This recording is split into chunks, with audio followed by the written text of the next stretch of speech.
morning, everyone. Good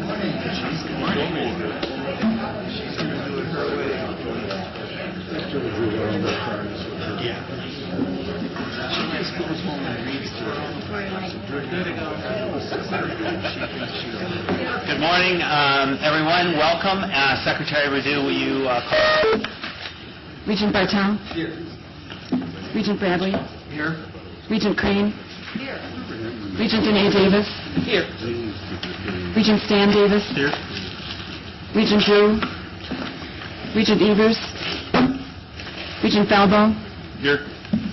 Regent Loftus? Here. Regent Manydeeds? Here. Regent Pruitt? Here. Regent Schwallenberg? Here. Regent Smith? Regent Spector? Here. Regent Vasquez? Regent Walsh? Here. Regent Wingate? Here. Regent Womack? Here. A quorum is present. Thank you. Well, welcome again. Good morning.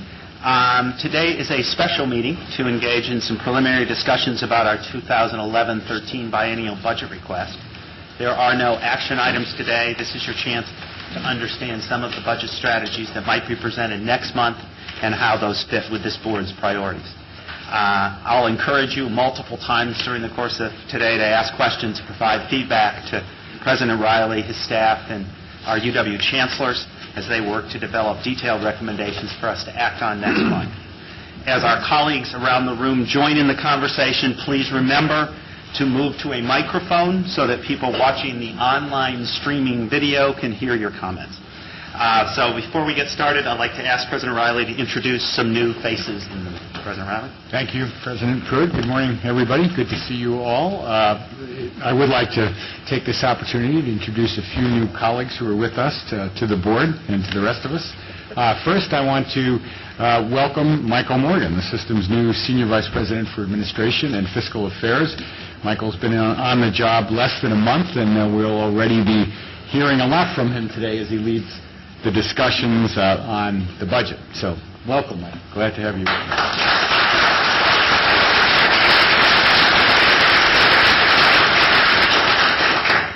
Also joining us today is Bernie Patterson, the new chancellor at UW-Stevens Point. Bernie's over here. Bernie, who comes to us from Oklahoma City University, started his new duties earlier this month at our centermost campus. How's that for a word? Centermost campus at Stevens Point. Welcome, Bernie. Glad to have you with us.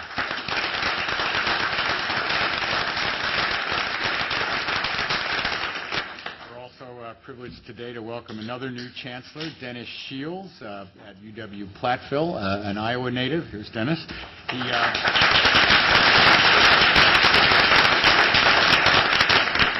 Iowa native. He comes to us by way of City College of New York, and he also took the helm earlier this month, so we're delighted to have him with us. And let's see, finally, is Marv Van Kekrix here? Not yet. Marv's not. Steve, you're okay. Steve, his Vice Chancellor for Administration and Fiscal Affairs, is here, but Marv is a familiar face to many of us. He's back in another role. He's graciously agreed to return to the Chancellor's chair at UW College as an extension while we search for a successor to Chancellor David Wilson. So that's an interim chancellor. So we welcome him back in that role. And he's actually this is his second round as interim chancellor because he served that purpose before David arrived as chancellor. So with that, President Pruitt, back to you. Thank you. Now that we've said hello to some new colleagues, we also need to bid farewell to one of our long-serving chancellors, someone who, according to Superior Telegram, is retiring at the top of his game. No truer words have ever been said. Let me call on Regent Mark Bradley to do the honors.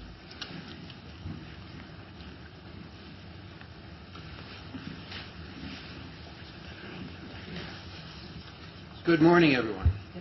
Morning. I have had the honor of being a campus buddy of UW Superior for, I think, 4 of my 7 years as a member of the board. And I believe that my visit to UW Superior was the first campus visit I ever had. And of course, it was a beautiful day in Superior, the day that I went there. And the first stop on the campus tour with Chancellor Erlenbach was the dilapidated kitchen in the student cafeteria. And he proceeded to show me everything that needed to be repaired and upgraded in the kitchen, and then we went on there from the kitchen, and that became known among the Regents as the warts and all tour given by Chancellor Erlenbach.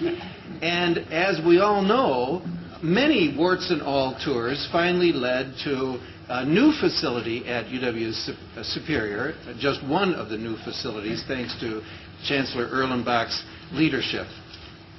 Visits to UW-Superior also have become known among Regents as visits with very warm welcomes, convivial dinners with the Chancellor, and wide-ranging and engaging conversations.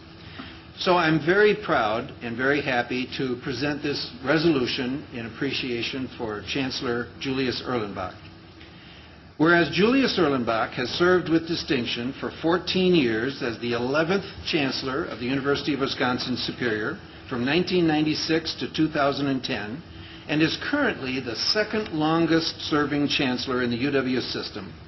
And whereas Chancellor Erlenbach has served at 3 UW institutions, UW-Stevens Point, UW-La Crosse, and UW-Superior, including the positions of faculty member, dean, and provost.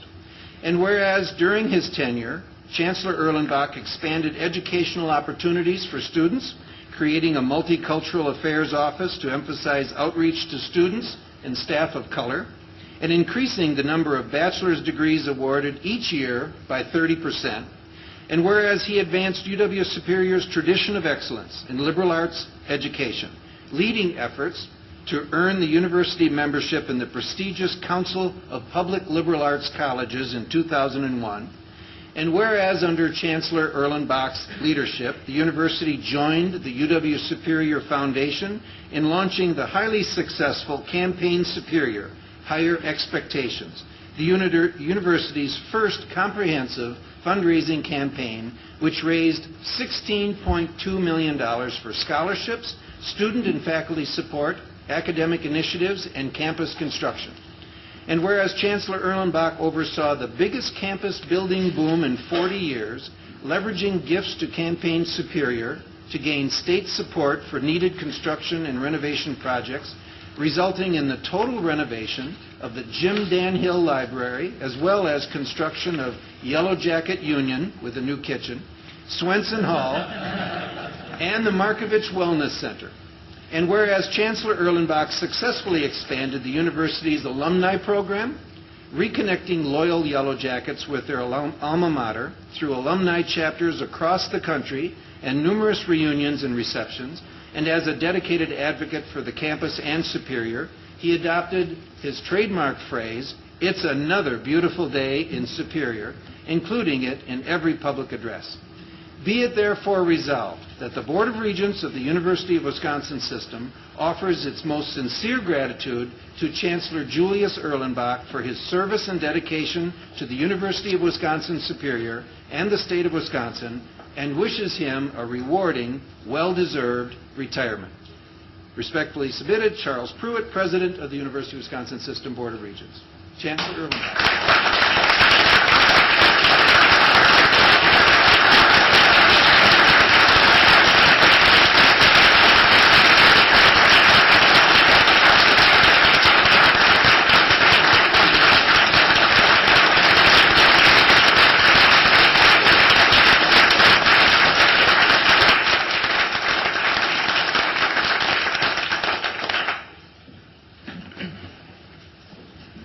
Well, thank you all very much for those kind words, that kind resolution. And yes, I think it is truly another beautiful day in Superior, Wisconsin. I won't say much about the Madison weather right at the moment. I thought to myself, when I come up before you, what to say? Well, the first thing I think I should say is what Shakespeare has Celia say in As You Like It. Now go we in content to liberty, and not to banishment. But before I go, I would like to thank a few people, and I know you can get into trouble when you try to do that because you're inevitably going to leave someone out. But I do want to begin by thanking some very special folks. And one who's no longer with us, a person who really served as my mentor probably from day one when I walked in the door at UW-Stevens Point, served as governor of the great state of Wisconsin, was a member of this board at one point. I'm sure you know who I'm speaking of, Lee Sherman Dreyfus. From the time that I met him, he really helped me a lot and continued to do that throughout his life.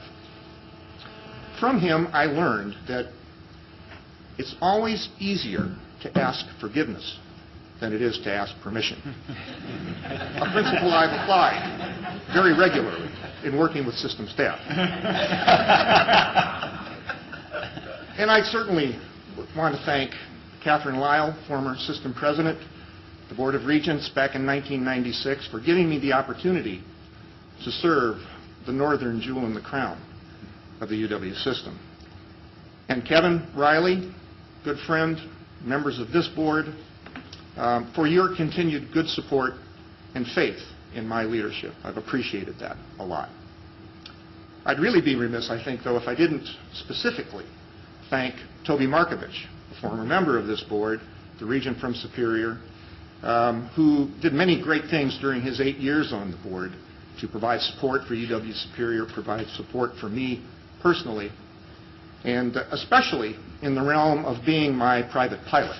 Because, as you, I think, know, it's a long drive from Superior to Madison and in return, and to be able to fly that route one time per month was a real boon during that 8-year period. So I thank Toby for all of the things that he did. And certainly, the university wouldn't be where it is today were it not for the strong leadership team that has been at UW Superior. That group of people is the group that really makes things go, brought the university to where it is today. So I thank them for that. And I also thank system colleagues, because I like to think of you as the enablers.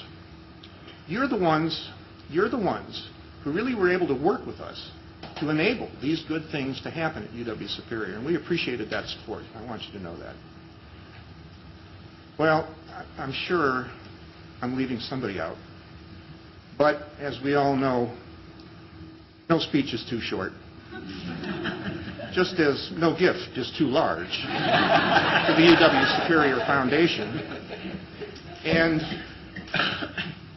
I think the words that capture the day for me are words that Robert Frost once said, when he said, "There is a time to come and a time to go, and my time to go has come." I thank you all for your great support over the years and wish you all the best for the future.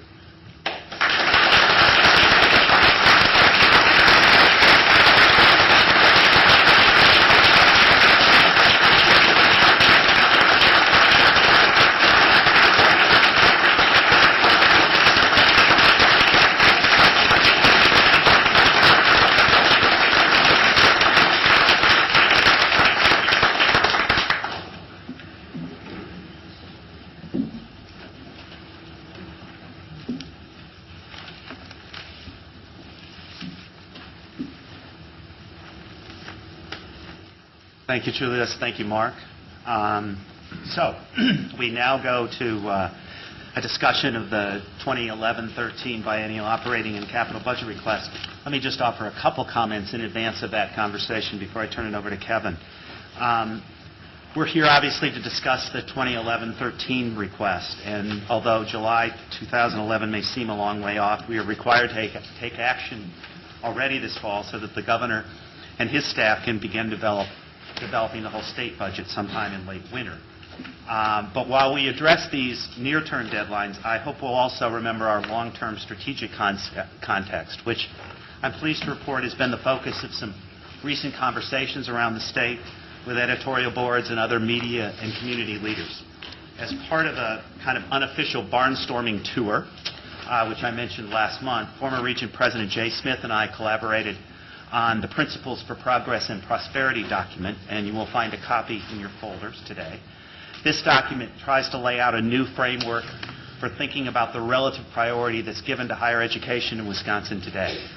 I think it has been generally well received, and the asked-for conversation has begun. You will see in your folders 3 editorials from the La Crosse Tribune, the Green Bay Press Gazette, and the Wisconsin State Journal that grew out of these barnstorming visits. And I wanted to just express my personal thanks to my colleagues on the board who have been nothing but supportive of this and provided a lot of encouragement for this initiative. And I want to invite you all to now pick up the mantle and, in your own way and in your own places and times, continue these important discussions in the months ahead. Our UW System Communications team is working on a basic presentation based on this principles framework, which will be available to you if you want to share with local audiences, chambers of commerce, service organizations, anyone else that you feel like you would like to help and meet with and communicate with. They can also work with you to both identify those opportunities as well as coordinate with the chancellors. We were very fortunate to have Joe Gow join us in La Crosse and Tom Harden in Green Bay, who provided a very, very important local perspective to sort of this broader agenda. I also wanted to thank and acknowledge Judy Crane, who joined us in Green Bay, and Brent Smith in La Crosse for their help and work on this already. I do think continuing and growing this conversation is important because, as we said at these editorial boards and other places, Wisconsin is indeed at a crossroads. We need a serious conversation beginning today about how will Wisconsin compete in the next decade and beyond.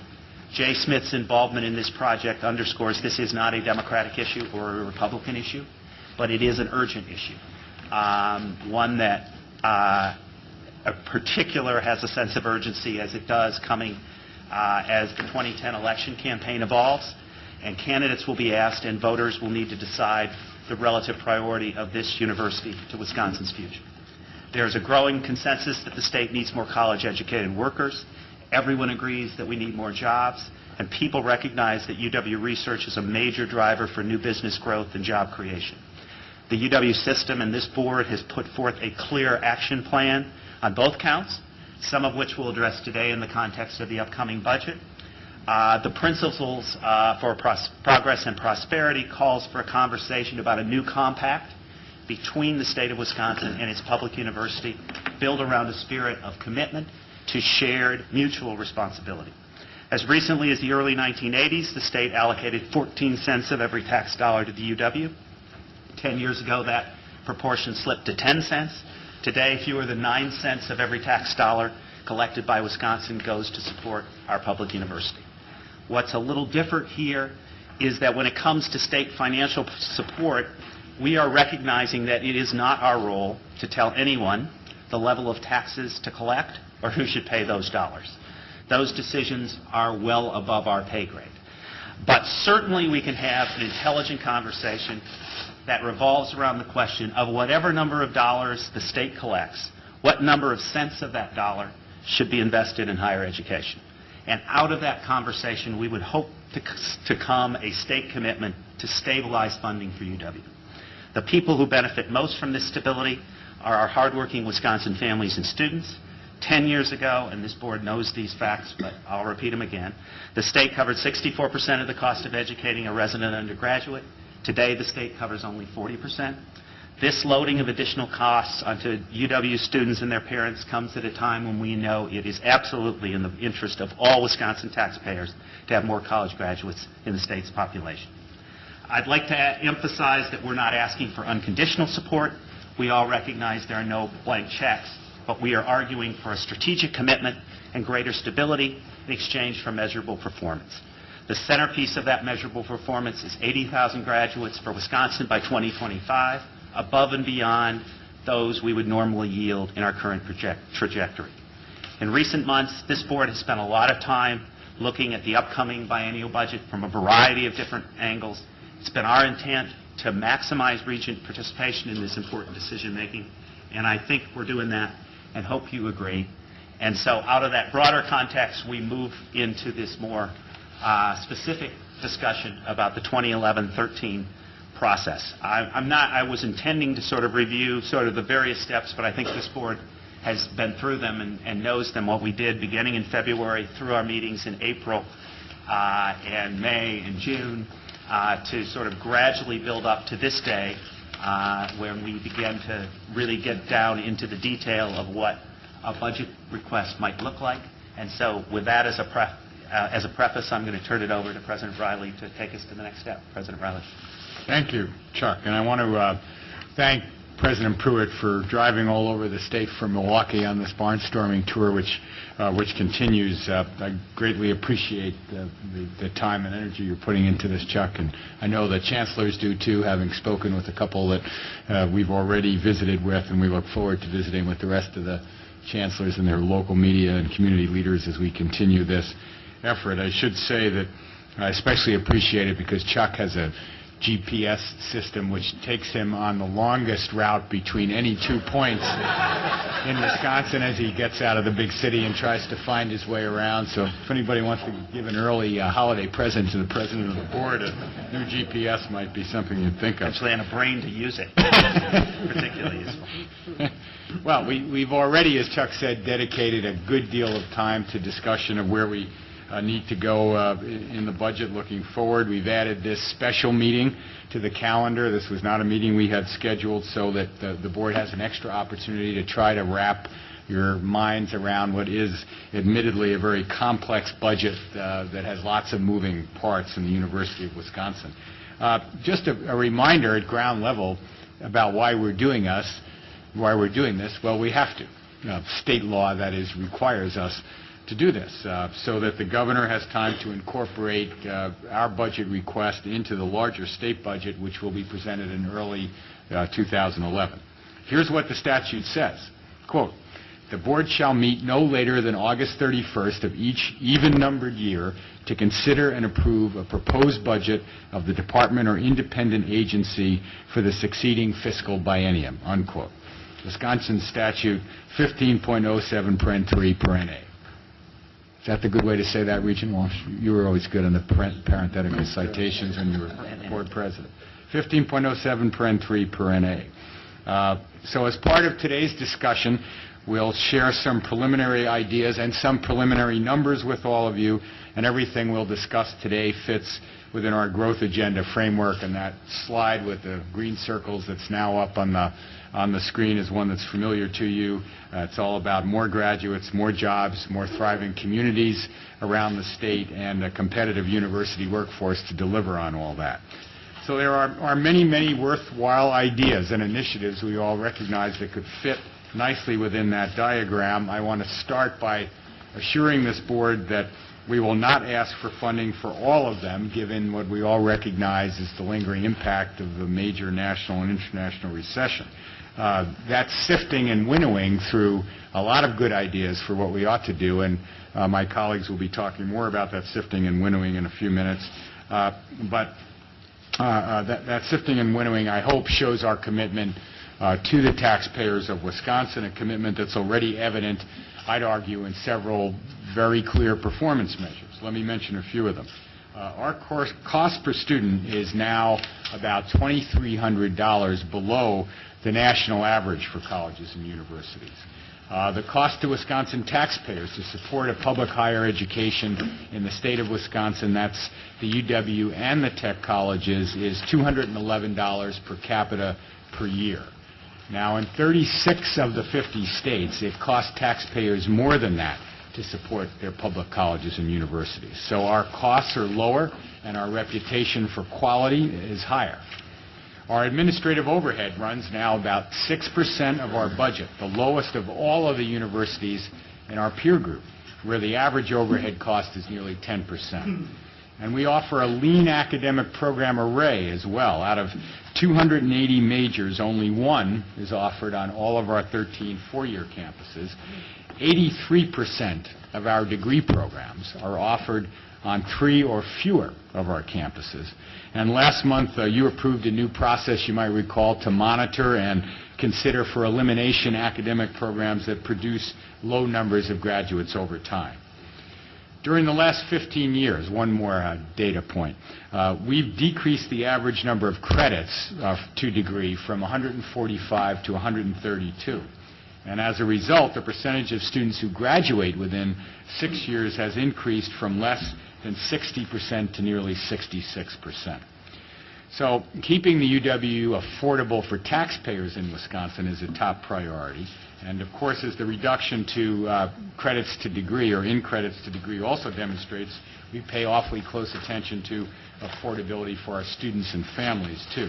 A few examples of that affordability include, for the 4th consecutive year, we've held tuition at our 4-year campuses to 5.5% increases, maintaining a very competitive position relative to our peers. At the same time, we're providing more than $8 million in special grants next year to eliminate tuition increases, eliminate those increases for students from families earning less than the state median income. This will be the 2nd year in a row that we've held students and families up to the median income in Wisconsin harmless from that 5.5% tuition increase. We also froze the tuition at the UW colleges, our 2-year campuses, for the 4th straight year. We placed new emphasis on private need-based aid, tripling the amount of privately raised need-based aid that we've distributed over the last 3 or 4 years. Nearly 2,000 UW students received $3.4 million in new need-based assistance from the Fund for Wisconsin Scholars during the 08-09 academic year. That's the endowment set up by the mortgage gift. A second cohort of students in the 09-10 academic year, the one we just completed, received an additional $4.27 million in Fund for Wisconsin Scholar Assistance. And a third cohort of students who enroll at our campuses this fall will receive similar amounts of aid from that fund. The UW system is also actively encouraging and supporting Wisconsin Covenant Scholars with the new UW Covenant Scholars package that this board approved recently. In 2011, so a year from this fall of 2011, the first cohort of Wisconsin Covenant Scholars will arrive on our campuses. Those who demonstrate need will receive Covenant grants ranging between $250 and $2,500 per year. Turning to another core goal of the growth agenda, today's discussion will address the need for more jobs as well. This is about our role in leveraging our research to help existing businesses to be more competitive and also to create new industries for the 21st century here in Wisconsin. As you know, our Research to Jobs report outlined a variety of strategies to move us toward that goal. Again, we will prioritize. We cannot and we will not pursue every strategy right away from the Research to Jobs report. We want to select those strategies that we believe can be undertaken effectively now and will have the best return on investment if we undertake them now. We must also address the enabling goal that's shown up there on our chart, providing for a competitive UW system workforce. Just as a reminder on that subject, there will be no presentation on the board's possible pay plan recommendations for our faculty and staff today because of the schedule the state follows for its pay plan submission. But we will return to those recommendations later in the fall as the Office of State Employment Relations puts together its budget plans. But before we leave that subject, I do want to emphasize that this board has long supported our efforts to bring UW salaries up to the median of our established peer groups. The Competitive University Workforce Commission, whose report you received last month, reinforced that need. I think it's vital that we let our faculty and staff colleagues statewide know that we will be advocating strongly for the workforce that will deliver the well-prepared graduates and knowledge economy jobs Wisconsin needs for its future. As to where the dollars for whatever budget request you decide on will come from, President Pruitt has me on it, and you can see in this cartoon how. So, With that, I want to turn it over to Senior Vice President Michael Morgan to walk us through the national and state economic outlook, in which I'll be foraging with my metal detector for ways to fund the budget decisions that you'll make next month. Michael.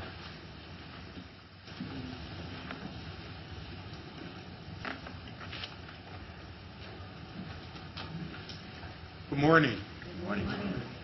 Thank you, President Riley, for the introduction earlier in this meeting. It's a pleasure to be here. I mentioned to some of the regents as I was trying to reintroduce myself in my new role that this is the first opportunity I've had to attend a Board of Regents meeting. In fact, I didn't know y'all were located here in Van Nuys until I asked a few years ago Regent Davis, so where do y'all meet? And keep in mind, I went to school here at UW-Madison as an undergrad and in law school. So for a very long time, the work of this board, quite frankly, flew under my radar until, of course, 7 years ago when I began my tenure here in state government. And I became acutely aware of you 3.5 years ago when I went over to the Department of Administration. So it's good to be here. I look forward to working with, of course, the Board of Regents, my colleagues in the system, and also chancellors in the system. This is a wonderful system. It is also a system that's done some wonderful things for my family. I'm a graduate, as I indicated before, of UW-Madison, both undergrad and law school. My wife is a graduate of this fine UW-Madison campus. My two daughters are also UW-Madison graduates. My sister went to law school here. She went to a West Coast school, Berkeley. We can get her to come over here for that. So our family is very much familiar with the work of UW. So it's my great pleasure to be a part of that system. And just one other thing, if I can beg in personal indulgence here, one of the best things that ever happened to me actually occurred in the shadows of Van Nuys Hall here. I met my wife over at Liz Waters. So this is good ground for me to do business on.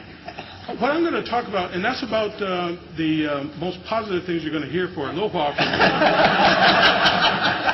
Because now I want to turn to some of the things I'm going to talk about here this morning. As both President Riley and Regent Pruitt, President Pruitt talked about, we're here today to explore ideas and have a conversation about the 2011 biennial budget. As President Riley mentioned, Wisconsin statutes require that in a even year, by August 31st, the Board of Regents has to forward, consider, and then adopt a budget that will be forwarded over to the Department of Administration by September 15th for review. And that's when we really start the real hard part of the budget process.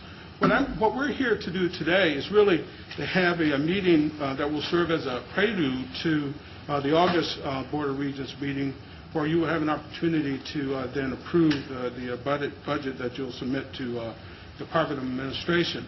Some of the things that I'm going to try to cover here with our budget team are a discussion of the national economy to try to set the context for our discussion.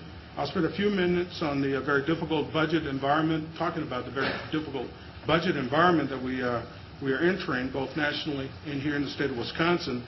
Second, a quick mention of other considerations that have occurred that we need to be cognizant of as we go through this budget process. Third, we'll explore new initiatives, notwithstanding the fact that we have a very challenging budget environment, consistent with what we've heard earlier from our leadership. We do have new initiatives in this budget. We believe very strongly that there are some things that need to be done and should be done here, coming from UW system as part of our 11-13 budget that will benefit the state of Wisconsin. Our Associate Vice President, Frida Harris, will describe some of the components of those new initiatives. Fourth, we'll describe some of our early thinking in terms of how we sort of pared back on the initiatives that we'll talk about as they came to us. We do, however, think that what we are going to talk about with you today here provides a good foundation for us to move forward on many of the initiatives that President Riley talked about. earlier.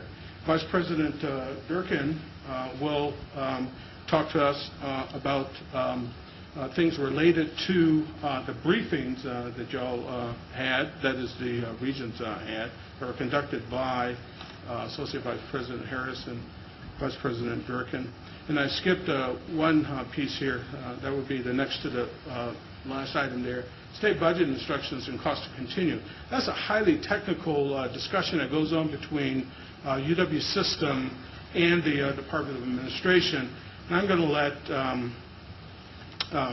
Frida Harris talk a little bit about that, in as much as she's going to be the person on the lead in that discussion. So let's talk just a little bit about the economy. As I intimated earlier, we are entering into a budget discussion in a very, very difficult economy. The economic expansion that began in the middle of last year is proceeding at a slow pace, and I think Fed Chair Bernanke talked about that earlier this week on Wednesday, when he talked about the fact that, notwithstanding the fact that nationally unemployment has moved from about 9.7% to 9.5%, we don't expect to see, or he doesn't expect to see, any continued improvement in that area. So unemployment is probably going to range at about 9.5% for the remainder of the year, and probably will linger into next year. We've, as an economy, lost about 8.4 million jobs nationally, and there are some economists who are saying that we're not going to be making up those jobs until at the earliest 2013, perhaps the latest 2013, before we get to pre-recession job growth here in the country. Our gross domestic product, which is a way to measure the performance of the economy, has been revised down. Actually, we're seeing moderate growth. You will recall the fourth quarter of last year, we had about 5.7% GDP growth. In the first quarter of this year, initially we thought we had about 3% growth. That's been revised down to 2.7%. And as we look over the course of the biennium, we can expect growth in a range of somewhere between about 3.2%, and the Fed is suggesting, the Federal Reserve is suggesting that there could be growth in those out years up to about 4.7%. So GDP growth has moderated.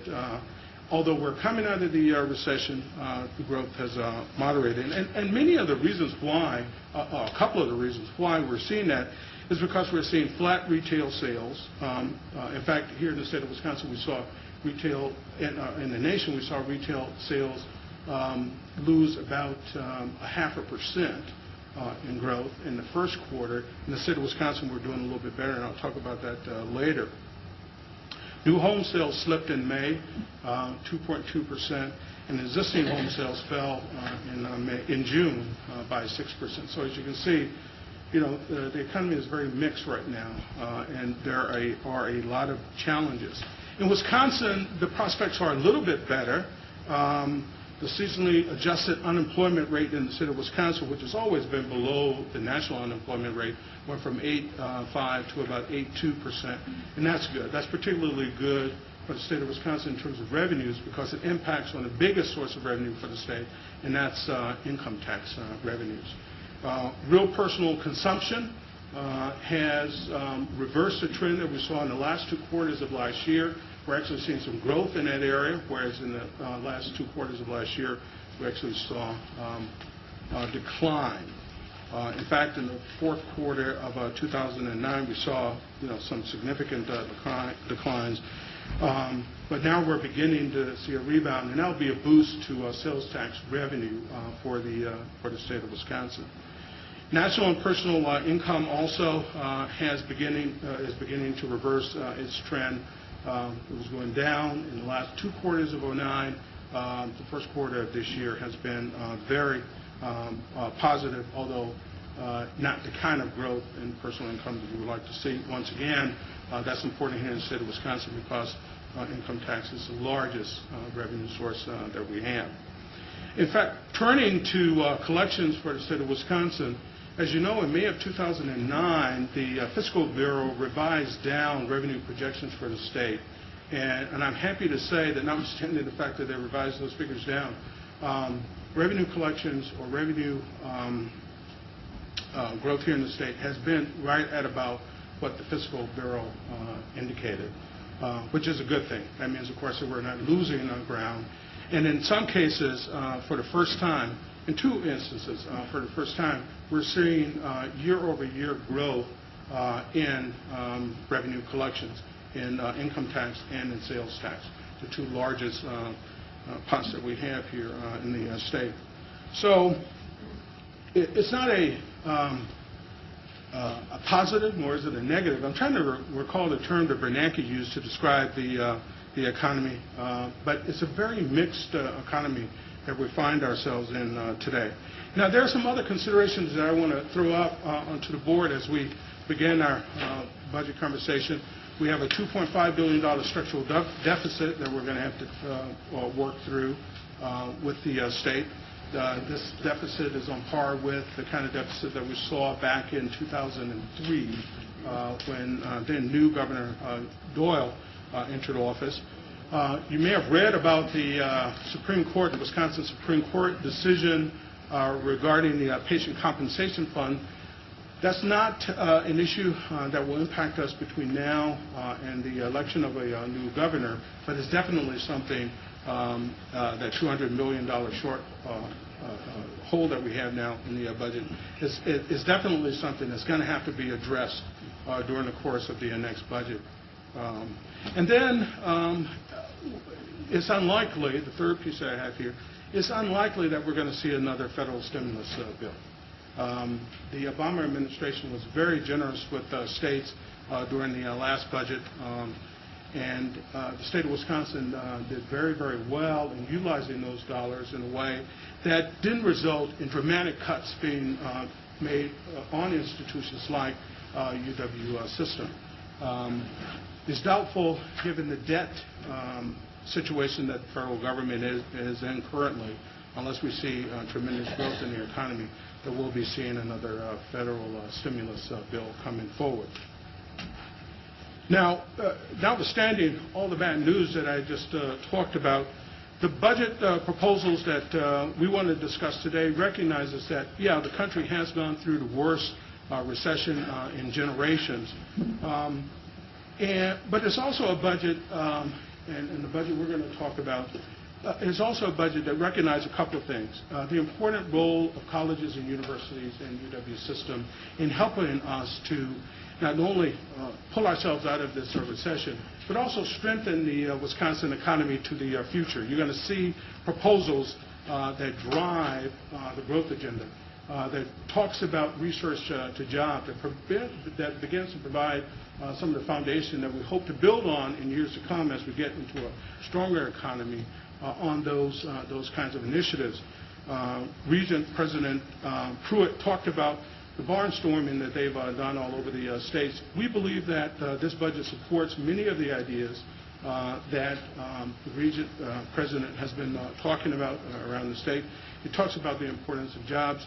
And quite frankly, as we look at our budget instructions, the state of Wisconsin and the Department of Administration and Governor Jim Doyle recognizes that also.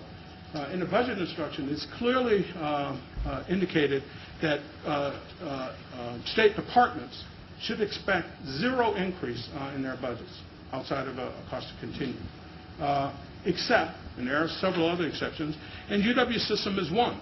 And that exception pertains to Wisconsin instructional and research activities that drive economic growth in the state of Wisconsin. So I think we're well positioned to talk and have a good discussion with policy leaders, both current and future, about the importance of the initiatives that we're bringing forward on the future growth of the state of Wisconsin.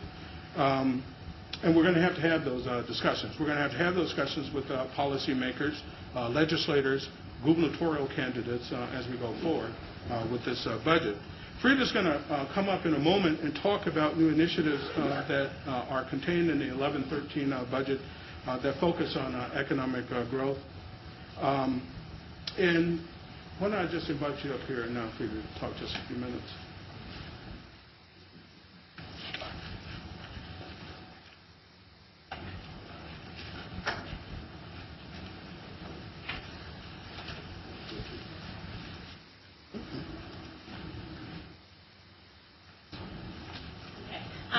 We've been talking a bit about initiatives that the university can have related to helping advance the state and what is necessary for us to be able to move forward on some of those initiatives.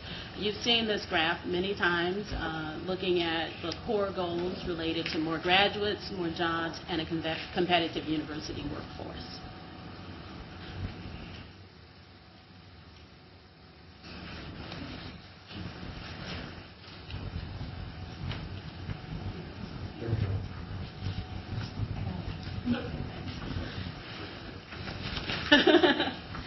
Okay. The first thing we're going to talk about is more graduates and what kinds of things we're looking at that could help advance us in the area of more graduates. Under more graduates, we're focusing in on three particular areas. One is increasing retention. We're looking at the goals that institutions have put together to do the first phase of the 80,000 additional graduates for the state of Wisconsin by 2025. And in order to do that, we want to retain more of the students that we bring in, graduate more of those students. This would get us to the plans that the institutions have for retaining additional students that enrolled in 2014-15 and are retained into 2015-16. The total that we're looking at there would be about 2,300 additional students retained. Then we're looking at trying to increase access into the system, looking at where the campuses have plans to add additional students by the second year of the biennium, which is the 12-13 year. The plans there are to add about 3,600 full-time equivalent students into the system on an undergraduate level. We do have plans to add additional students in the graduate level, but one of the things that we're trying to do in keeping the costs reasonable is to start focusing in on the undergraduate population, and so what we're asking you to consider would not include funding for graduate students, only for adding on additional undergraduates. In order to add to and bring more students in and graduate them, we need to make it affordable for them to attend our institutions. You've already moved forward with the recommendation for the WEG program, which has already been forwarded to the Higher Educational Aids Board for their consideration. That would provide a hold harmless for WEG students. The next piece we talked about at the June meeting was increasing or expanding the tuition increase grant program so that we can add more students who would be held harmless for tuition increases with family income of $60,000 or less with need and who are not participating in the WEG program. If we were to do that, we would be able to hold the most vulnerable populations of students that we have harmless for tuition increases into the 11-13 biennium. In addition, we are also trying to move forward with efforts related to expanding the pre-college pipeline.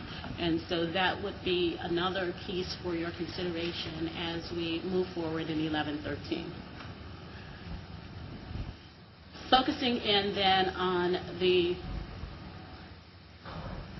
more jobs.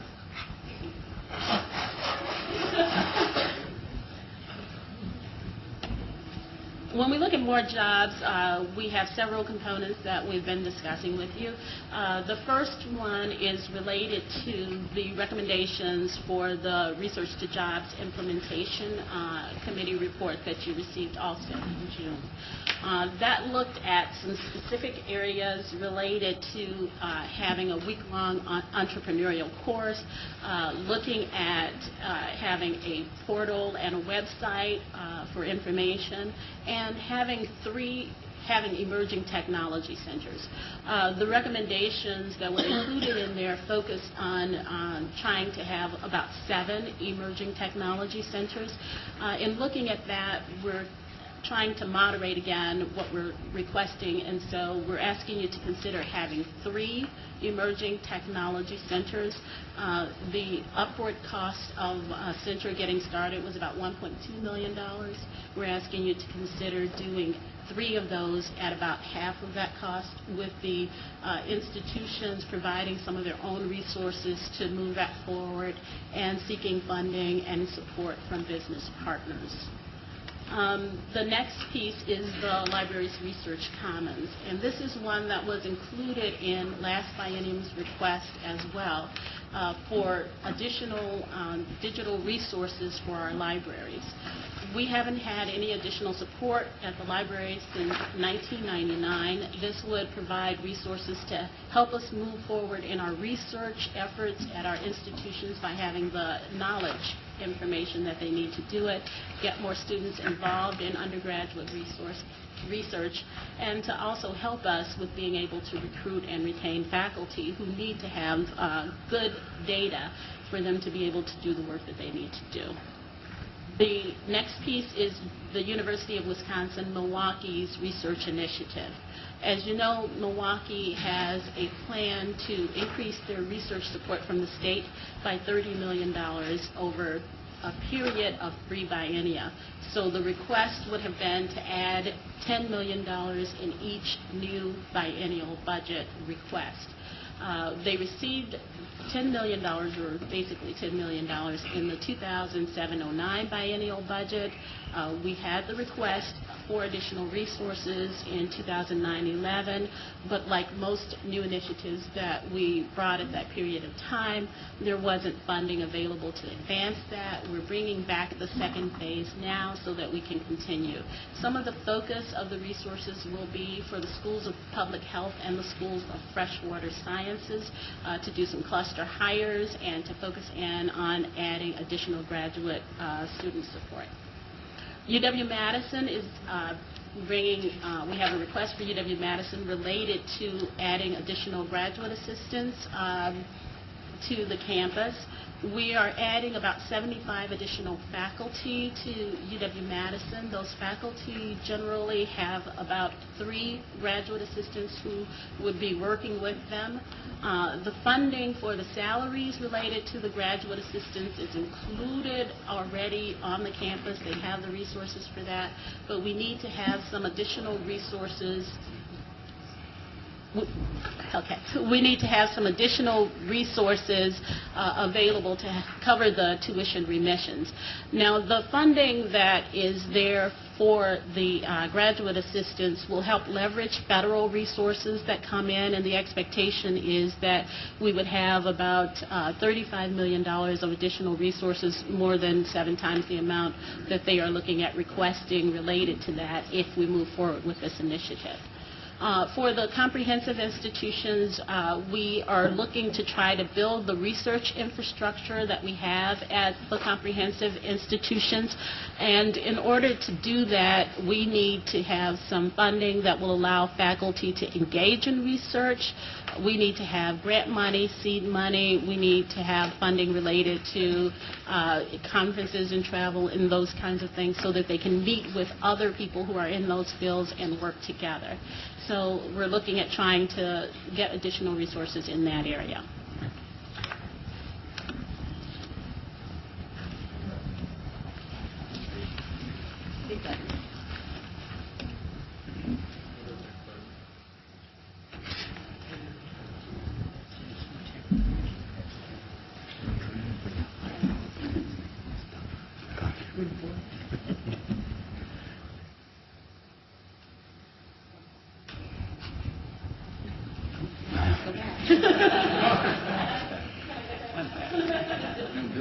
I am so sorry.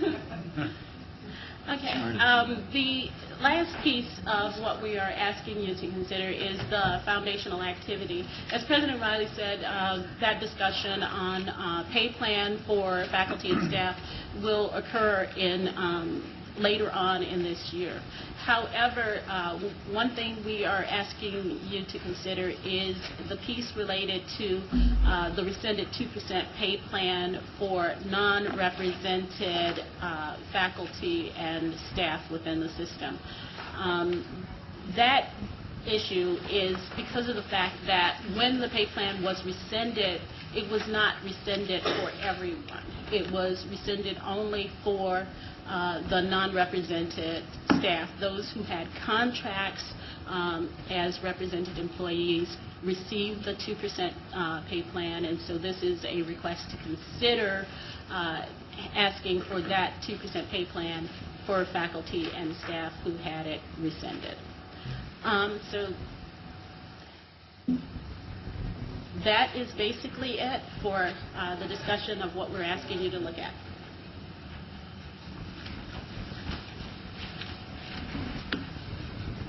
So those are the proposals, some of the major proposals that we have in the state budget. We've already, our budget team have already had an opportunity to look at these proposals, obviously. And what you see here are some paring back of cost initiatives that Frida talked about. We reduced the research and job proposal in half. We have no proposal, as we just talked about, for a pay plan catch-up. We have an equity piece of 2% that Frida just talked about. We think that, given the current budget environment and economy, is the direction that we should go. We requested 75% of the average state support of new enrollment. There are some strategies that we have in place to try to help with member colleges and universities to get to that number. And we have no request to fund graduate enrollment growth in this budget. We think this is a good foundational budget that will help propel the growth agenda as well as the research jobs piece that we've talked about. It's a budget that's cognizant of the environment in which we are working, but there's also an aggressive budget. So I'm going to pause and ask Frida to stay here to see if there are any questions. We have Vice President Durkin coming up next. She will talk about some of the questions that y'all posed during the course of the briefings that you had and our responses, but I want to be mindful of your interest and, with the indulgence of the Chair and Regent President, ask if there are any questions at this point. Well, I have a question for the Regent President. I don't know what a core goal is. Is that like a concrete example? Is this our priority? I noticed that in your talks around the state, the answer back to you was, well, we agree with the principles, perhaps, but what instead of priority? Are these goals in that we hope to meet them? Or is it a budget proposal, or is it a priority? What's the terminology here? I'm not sure I quite get the question. Could you help me? Well, we're going to ask the legislature for money. Right. And in essence, we're going to give to them priority, or hopefully 2 or 3 priorities.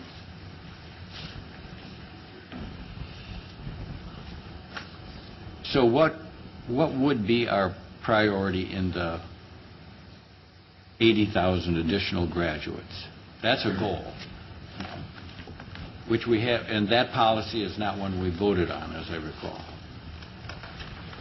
So is this a pursuit of this graduation number the priority we want to give to the legislature?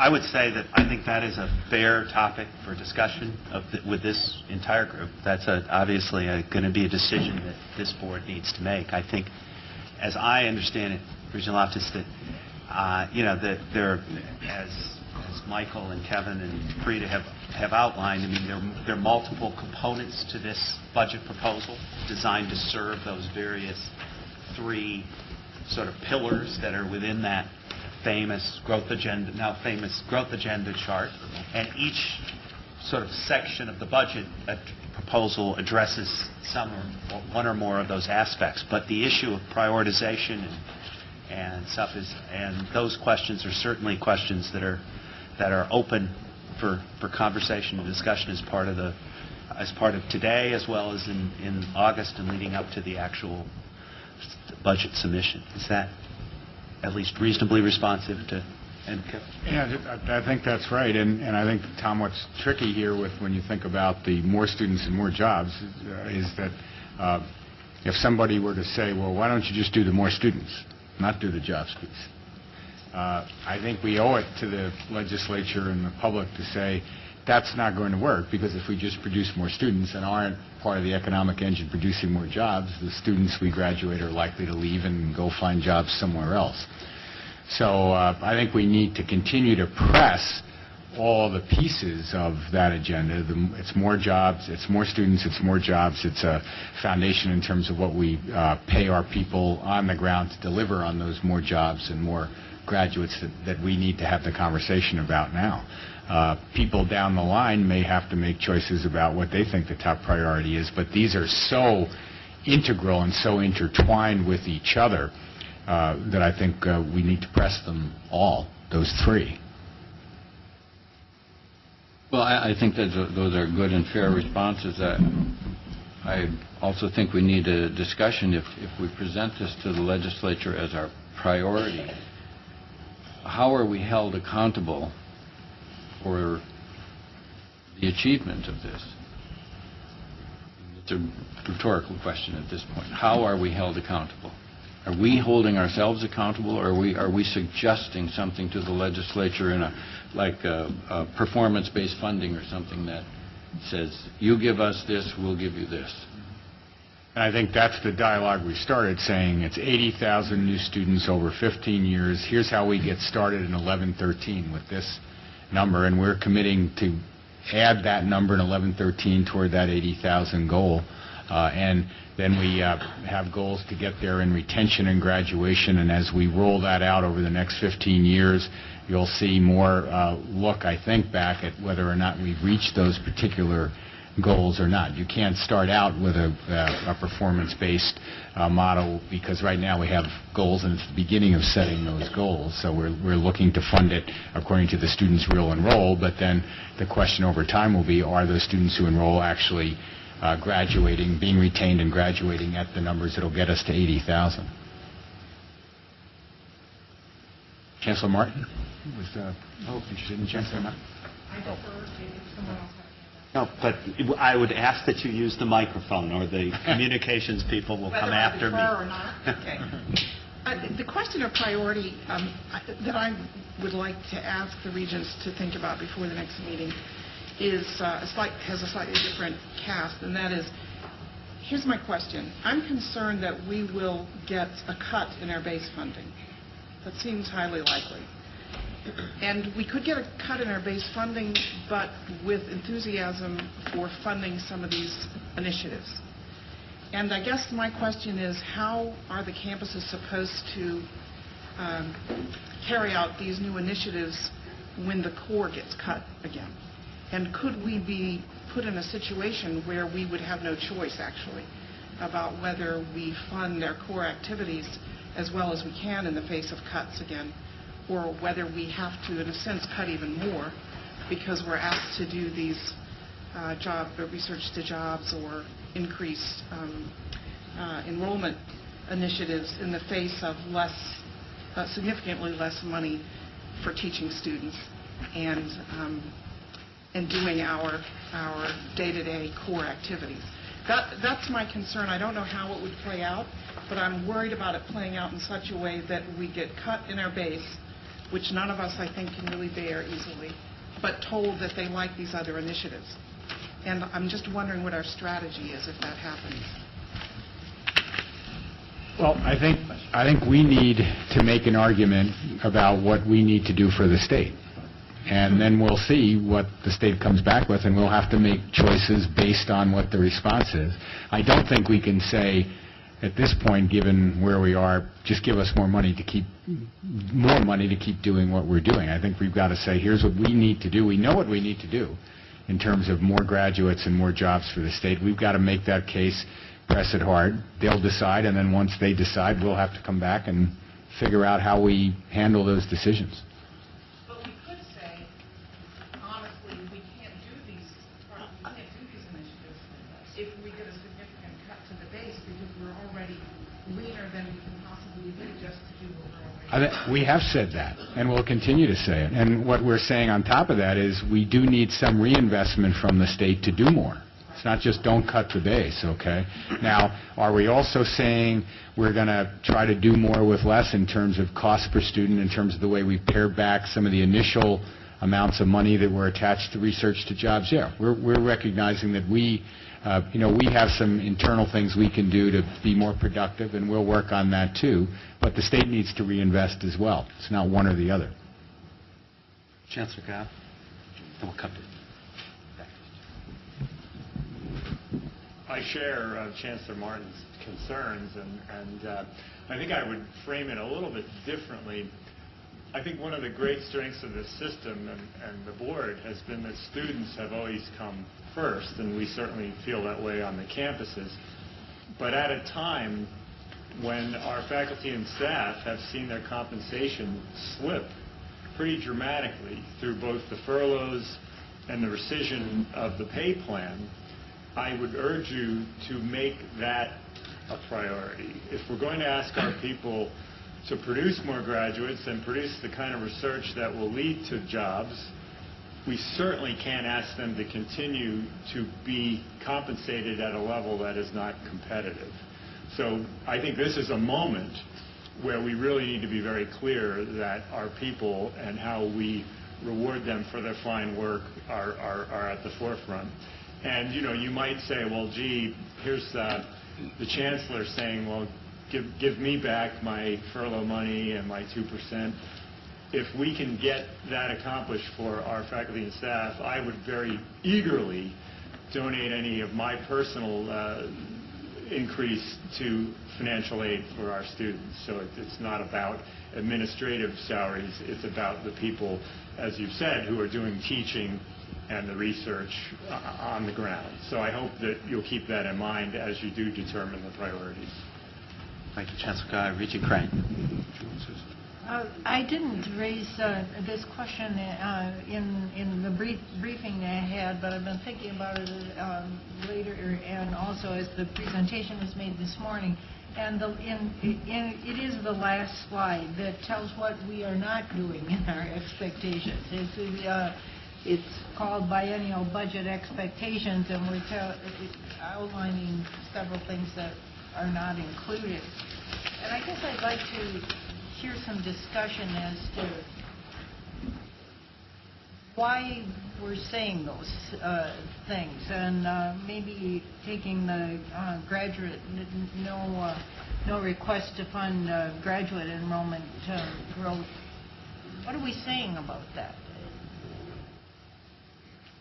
That might be a good transition to Vice President Durkin, who I think is going to address a number of the ways conversations in the briefings went around how are we trying to form up a proposal that's reasonable.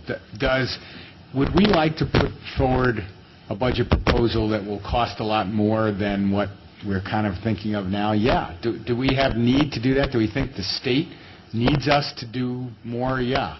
But you're always trying to strike that balance given where the state and national economy are now, where we think they'll be in 11-13 around, to go back to Regent Loftus's word, priorities. How do we can't ask for all the money we want for everything we think we need to do for the state, we believe. I mean, could this board do that? Sure. I mean, we could give you a proposal and say we want to do everything and ask for the max for all of it. Our approach, as we've talked with all of you in the budget briefings, I think, has to say, no, that's probably not a wise way to do this in the current environment. We need to look at all of these individual priorities, activities we think we need to do for the state, and figure out how can we put forward for 11-13 an amount that allows us to get started on these important priorities, but also recognizes the economy is in a state where it's not going to generate enough money to give us everything we think we need to get fired up and move ahead as quickly as possible. So if that makes sense, I'd let Debbie move along and talk a little bit about how that dialogue went, Regent Crane and your budget briefing and others. Thank you, President Riley. I think I'll address that question first, because it is on everyone's mind. And as you can imagine, there were many iterations of the budget when we started, and earlier ones did include, more funding for graduate enrollments too. But we felt that the focus of the growth agenda was more directed toward associate degrees and baccalaureate degrees. So that's how we came to that and reduced it to only include the undergraduates. Also recognizing the need for more efficiencies and new ways of doing business, the funding for new enrollments was reduced to 75% of the state support rather than 100% of state support. And the comprehensive research infrastructure was reduced from an original desire of 25 million of needs have been identified down to 6.1 million. So that's a very significant reduction. The library research commons was also reduced from about 21 million to begin with down to the $6 million that's currently in the request. And I believe it's free to mention the emerging technology centers. The Research to Jobs report recommended 7 of those centers, and we reduced that to 3, and originally at a cost of $1.2 million apiece, and we reduced that to $600,000. So we were trying to be very cognizant of the economic pressures that Senior Vice President Morgan mentioned, and also be responsive to the need for more graduates and more jobs.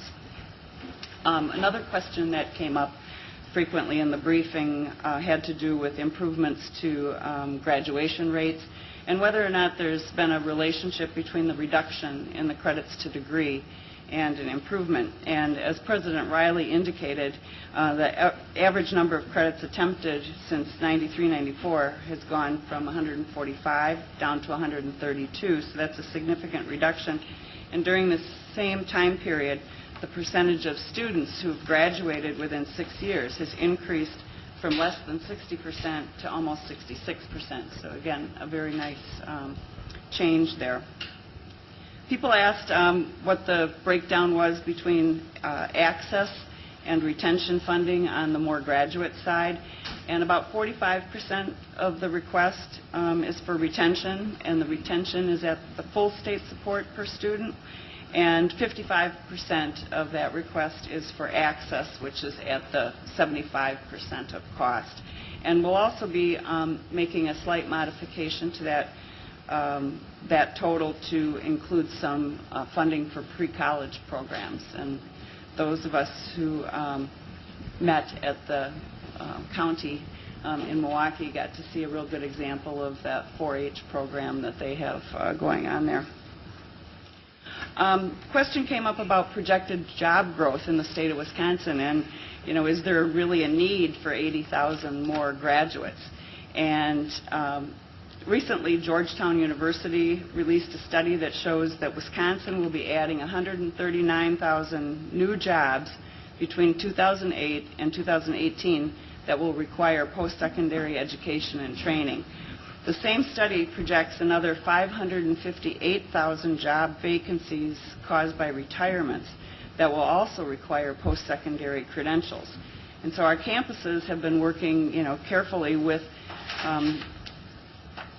the regions and local businesses to align their program array to these emerging needs. And if anyone would like to have the link to that study, I can give that to you later.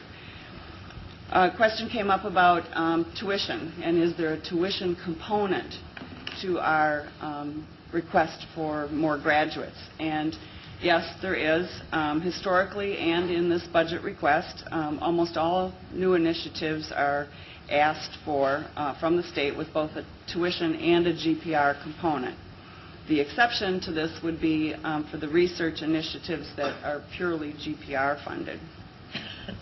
We had questions about the libraries and whether our libraries work together and if all the libraries across the system would benefit from the request.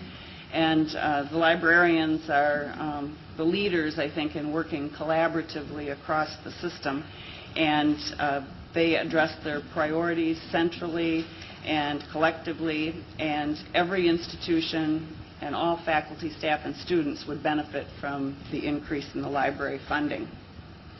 We had questions about furloughs and what's happening in other states. And we do know that many other states are requiring their employees to take unpaid furlough days. And some, we believe, as high as 30 days. There's California's at about 22 days. They have a progressive furlough schedule depending upon the salary of the employees.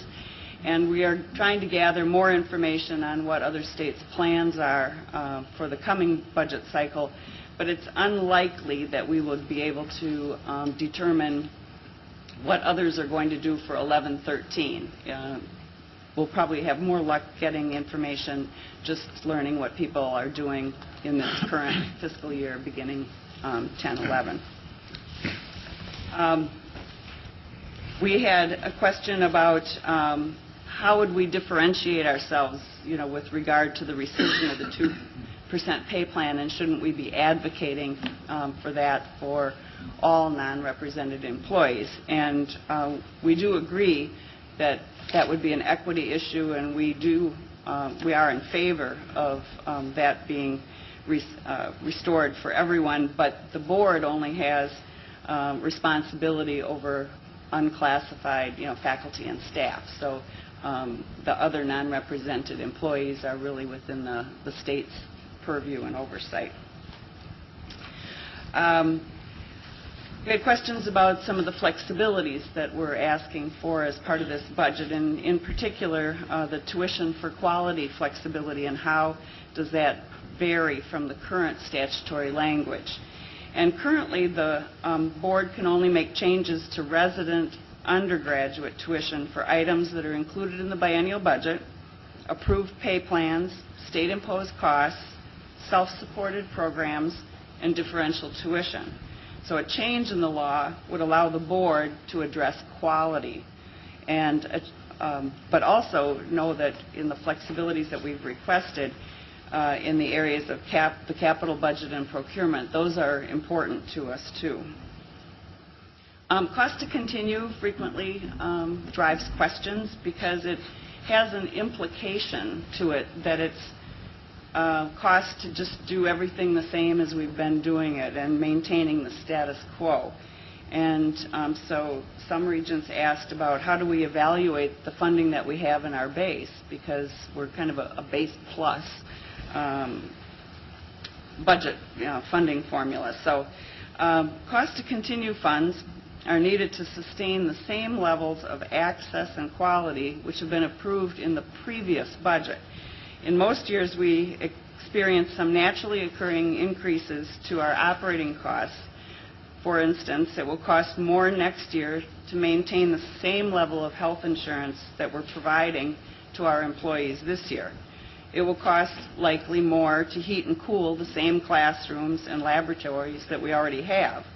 And then plus we have some new classrooms and laboratories coming online. So as we confront these changes each year, UW institutions reevaluate their priorities based on their strategic needs. They make very strategic decisions to reallocate funding from one area to the other and to address their highest priority and greatest needs. They re-examine their budget requirements and look for new efficiencies. We've instituted lean process reviews across the system, as well as the administrative redesign process at UW-Madison. And so campuses have been very successful at reducing their overall operating costs and funneling resources into educating larger enrollments without asking for additional state funds. But at some point, those efficiencies are not enough to cover both the increased operating costs and their efforts to enroll more students. So what happens if we don't get cost to continue? Well, if we don't get it, it's a reduction to our current operations. We'll need to make reallocations somewhere to cover all of our existing obligations, or we'll have to make choices about which obligations must be pared back. And let me see, I think I have one or two more that I wanted to tell you about.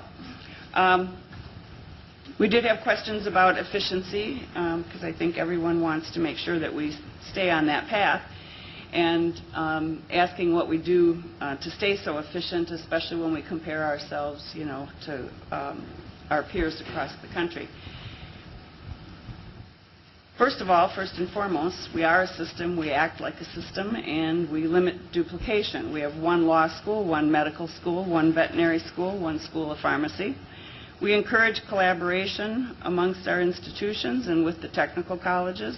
We work on reducing time to degree and we've created four-year graduation templates. We require campuses to reallocate to start new programs unless state resources have been specifically acquired in the budget. Very high-cost programs like engineering, allied health, and nursing work collaboratively and are not located at every institution. And as President Riley indicated, we have a very lean academic program array. Across 26 campuses, undergraduate students can choose from 280 different majors. Of those options, about 83% are offered on 3 or fewer campuses. Only 29 majors are duplicated across more than half of our four-year campuses. A lot of questions on comparing ourselves to other states. And one question that came up more than once was about where we are in our non-resident undergraduate tuition at UW-Madison.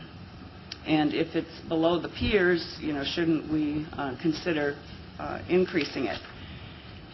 So tuition for resident undergraduate students at Madison is about $1,500 below the peer median, which ranks them 8th out of 9 institutions. Tuition for non-resident undergraduate students at Madison is below the peer median by just shy of $2,000, $1,911. And so there is a difference there. And do we have any information on state funding per capita without the federal ARRA funds? And again, if you're interested in seeing that, we gave you a table that included the ARRA funding in the briefing materials. But if you take out the ARRA funding, we're 32nd in the country as far as state funding per capita. So that improves us a little bit from the 37th that we are in those other tables. So I think I'll stop there and let you continue your discussion. Regent Falba. I understand when you say for example, the library budget went from 20 to 6, which means we don't spend 20, we spend 6. I have a more difficult time, and it goes back to what Chancellor Martin was getting to. Requested 75% of average state support for new enrollments. Now, in the library, you spend $14 million less. In this example, you cannot not spend the other 25%. So something has to get impacted or reallocated or back to core funding changed. How do we pick up a 25% deficit for every new enrollment? The assumption there is that we will be doing things differently, and we will try to drive more efficiencies.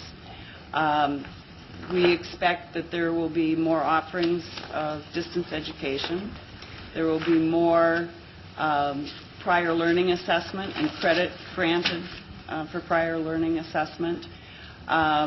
and, that institutions will try to be more creative. So it's a way of saying, we have to do more with less, because, again, going back to Ellen Chaffee from AGB, when she was talking about the strategic financing, that the current funding model of higher education is not scalable, at the current support per student. In addition, those new enrollments, the students will be paying tuition, and as was indicated by Regent President Pruitt, students are paying a higher share of their costs now than they were before. So the 75% is the new 100%. Right. Thank you. Regent Loftus.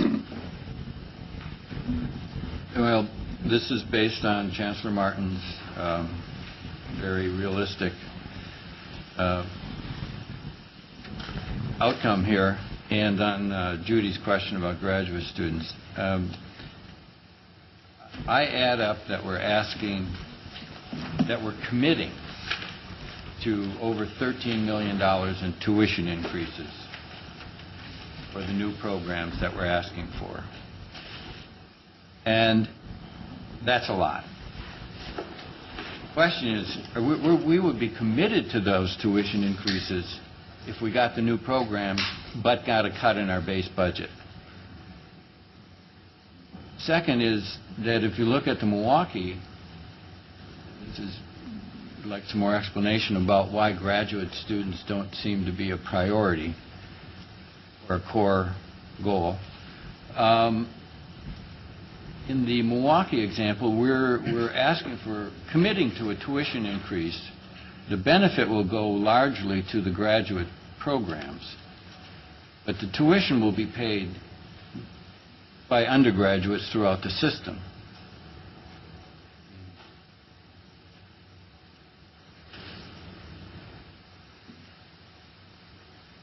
Now, this tuition increase would be on top of what we would need to keep the ship afloat. So the question is, let's say we get new programs, we're committed to this level of tuition increase. More likely we'll get the new programs but not the GPR, but is that the case?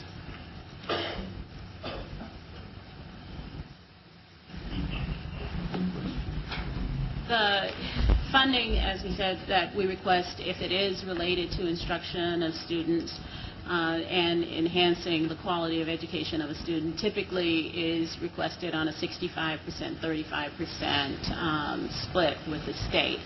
So what you're talking about is, when you're looking at adding access and adding retention and the $13 million or so there, is that you are trying to improve access quality for students, and so there would be a tuition component to that. When we typically look at that, it's a small increase actually that would occur only if the initiative itself is funded and to the level that the initiative is funded. So to the extent that the state doesn't approve it, that tuition increase would not occur. As far as what goes related to reductions in state support for other things, so we get a cut. Unfortunately, that we've had those kinds of cuts over several biennia where GPR has decreased, and yes, you would have to have a tuition increase there as well. But what we're trying to do is increase affordability for those people who cannot afford those tuition increases through the efforts that we're asking related to the WEG Hold Harmless and the tuition increase grant. So in those cases, if a family is has income of less than $60,000, either through the WEG or through the tuition increase grant, they would be covered for the tuition increases. If you're looking at $12 million and you're talking about that as a percentage increase, our rule of thumb would say that that would be about a 2% increase that you would be talking about here. So we're not talking extraordinary tuition increases. Again, recognizing that affordability is a big issue in trying to make sure that we have the financial aid there. With the Milwaukee piece, most of the Milwaukee initiative would be research based, and so most of that is requested as state funds, GPR funds only.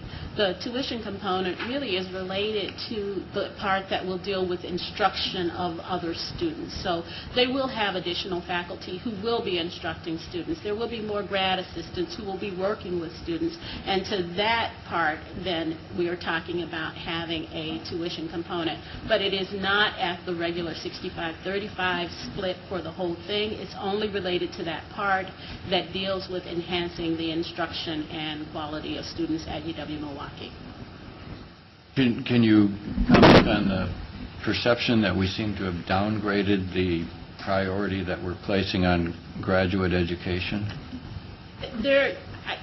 On the issue of dealing with graduate education, as President Riley said, we had to decide what the priorities are. The national priority that we have and the priority that we've been discussing with getting the state where it needs to be is really focused on increasing the number of baccalaureate degrees so that people have a degree, baccalaureate and associate.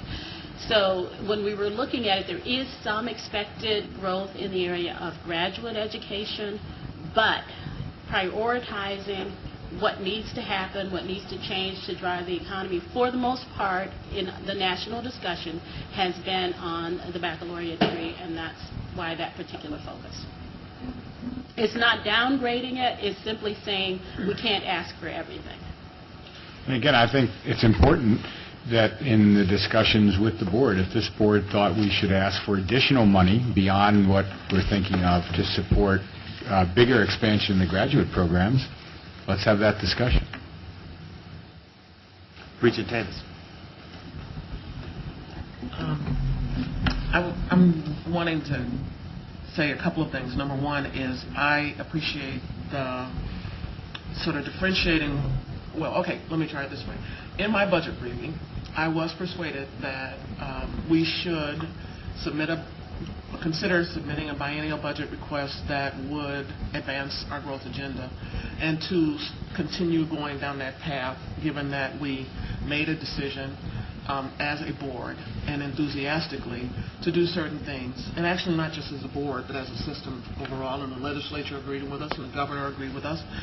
And that and so the second part of that is, in the face of a very challenging economy, both at the state level and at the national level, as Senior Vice President Morgan described, we needed to indicate, while we are full steam ahead on that commitment, there are some things that may have to sort of not be the number one priority. So I do appreciate the biennial budget expectation slide, which talks about what we're not asking for, even though we could make very good arguments for why we should advocate for them. So I just want to support that general strategy of supporting what you believe in, standing on how it's going to help the state, but at the same time indicating to those who will have to be our partners in this what we are not proposing to be done in this biennium. So I just wanted to offer that as feedback. Regent Falbo. I guess to add on to that would put it in the form of a question to Kevin and all of the people that are working on this. Does this request overall get you on your way to your goals that we've all agreed to and committed to? Does it do that? Or will it, because of things that maybe you held back on, or and I have no problem with more efficiencies. That's a good thing. Mm-hmm. But does this budget keep us on track to achieve the goals of the growth agenda? If not, I would ask that we change the budget. If it does, I would say I support your your process of submitting a budget that will keep us on track. I think if we get the funding we're asking for at the levels we're asking, it will put us on track toward that 2025 goal. If we don't, it'll get us off track. If we got more money in any of these areas, could we move the state more rapidly to where it needs to go? Yes. And that's part of the tension, Mikey, we're referring to. If we had a little more investment, could we move more quickly and really help the state climb out of the recession that it's in and get to its back to where it was and beyond more quickly? Well, I think pretty demonstrably the answer is yes.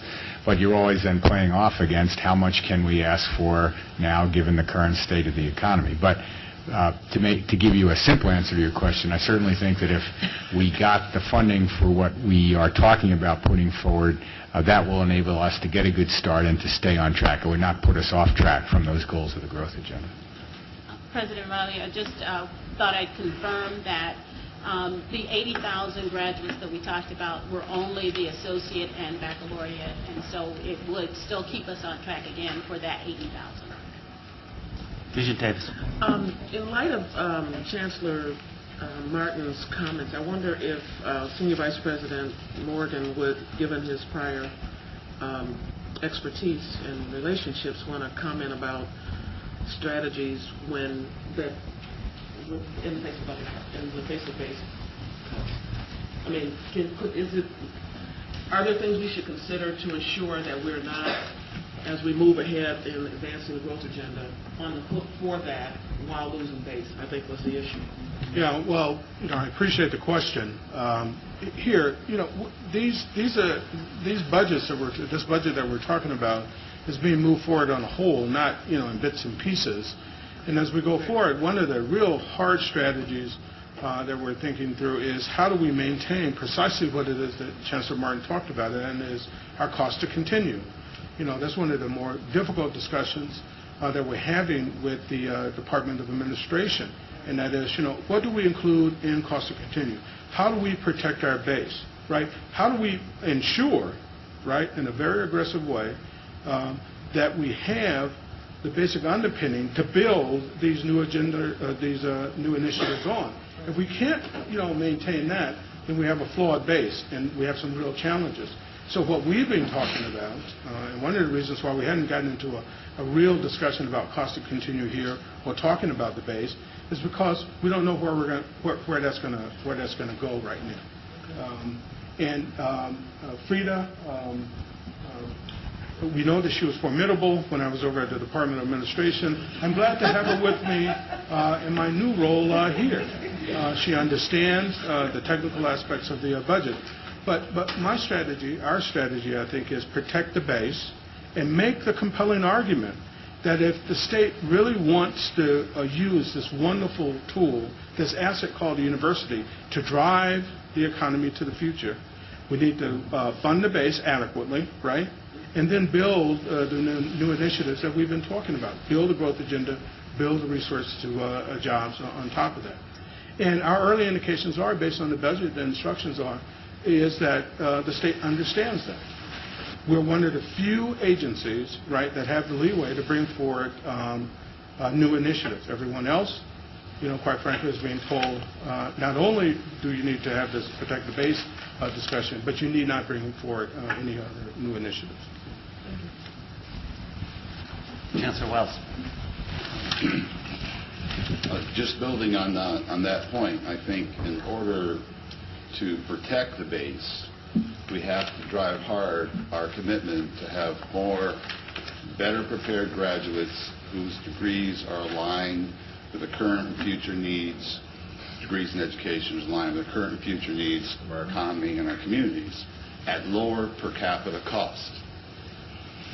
We're not going to protect the base if we can't show efficiencies in driving down per capita cost of each student's graduation. I believe for a couple reasons. One, that gets right at the number one priority. The education must be more affordable and accessible for the citizens of the state of Wisconsin now and in the future. And for that to happen, we have to drive costs down. If we drive costs down, then our investors are going to be more willing to pay the tuition increases that are going to have to occur and/or protect the base during difficult economic times coming from the taxpayers. And then I'd reinforce the last thing. I just think that's a necessary but not sufficient condition for us to move forward and do what we need to do for the state. The other necessary but not sufficient condition goes back to what Chancellor Gao says. If we don't figure out how to get rid of the furloughs, just to be flat out honest about it, and protect that compensation, and with some kind of hope that we're going to be able to close that gap in the near future somewhere, we're not going to have the troops to be able to do the first thing, to have better prepared graduates at lower per capita costs. Thank you. Other questions? I think we've already transitioned into that open discussion and questions from the board. There you go. There's a slide that we're already three-quarters of the way there. Chancellor Regent Wingate. Congratulations. Yes, exactly. Best wishes. And how are things on your campus? I'm wondering, how do we prioritize within this list? And I guess, in our conversation with the legislature, how does that happen? And, I think it's absolutely essential that we rebuild the core and look to the future.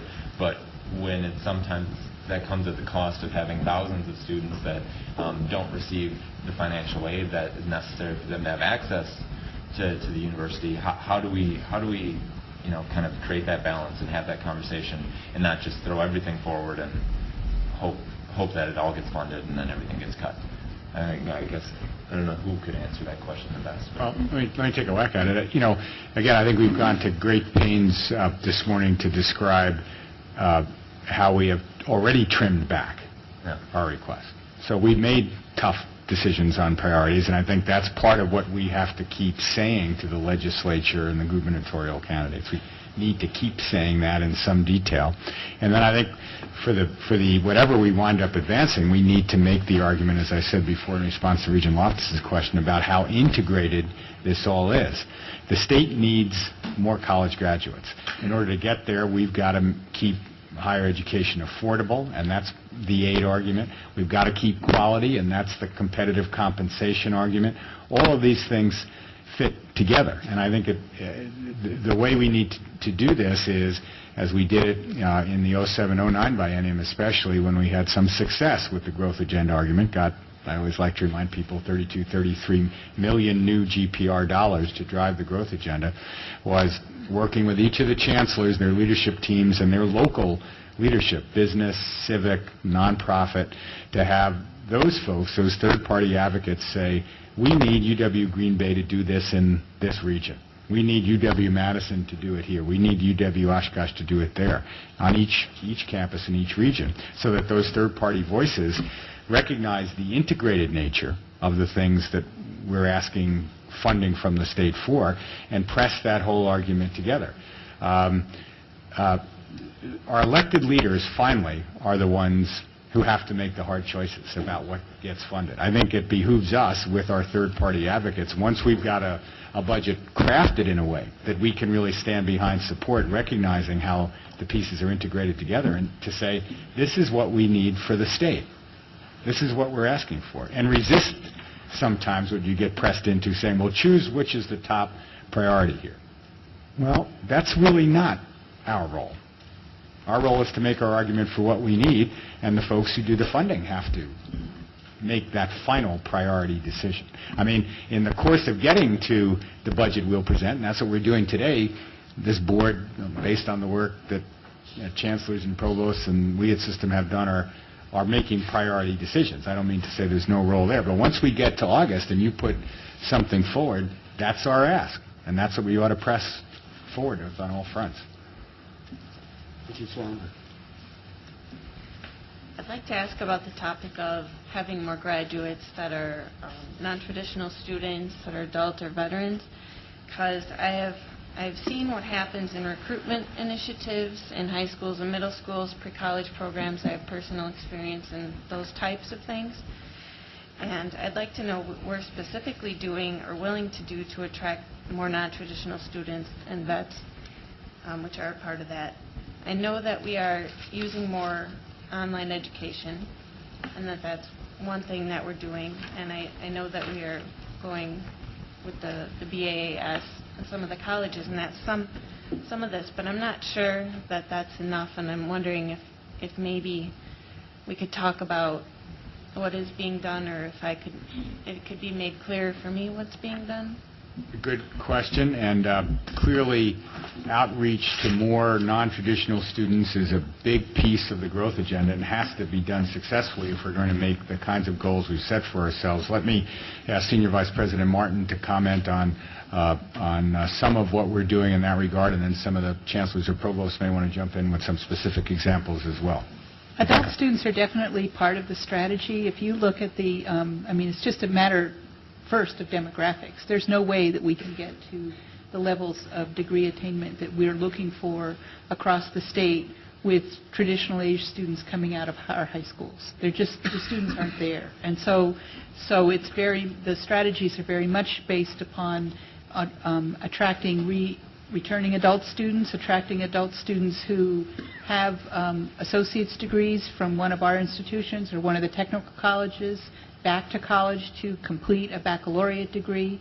The Adult Student Initiative in the extension and colleges forms, which we've invested in significant ways over the last several years, provides a strong basis for that, but there are many other ways that we're looking at that as well. So I think that it's looking at different recruitment models, it's looking at different partnerships with employers, it's looking at different kinds of programs that are offered in different ways, not just online, but different formats, different timing, trying to make sure that we're competitive with the for-profit institutions and providing programming that's responsive to needs of the adults. So that's very much a part of the plans that are emerging from each one of our campuses for the 80,000 graduates. Anybody want to offer any additional comment on that? We're learning an awful lot from the transfer equity study and a whole number of other things that we're doing about how to better serve non-traditional age students coming back to our campuses. So I think continuing to build on the things we've been starting to do for years, like our relationship with the technical colleges and our UW colleges, and trying to learn from them, because our technical college, for example, has been serving older adults for quite a long time, the different things that they do to better serve and support them. But it is a whole, as you say, it's a whole different kind of part of our student body that needs to have a lot of our resources realigned to support their needs. Since our growth agenda projections in terms of meeting the 80,000 additional degrees, we're going to have a lot larger increase in those kinds of students and transfer students than the traditional age right out of high school.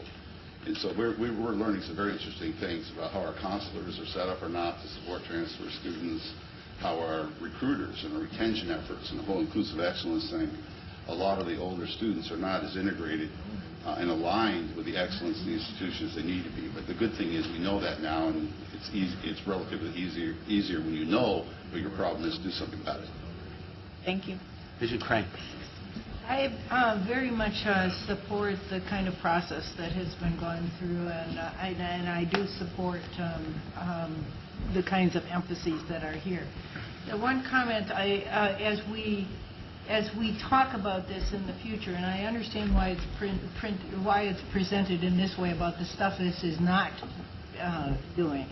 I just that's appropriate for this part of the process.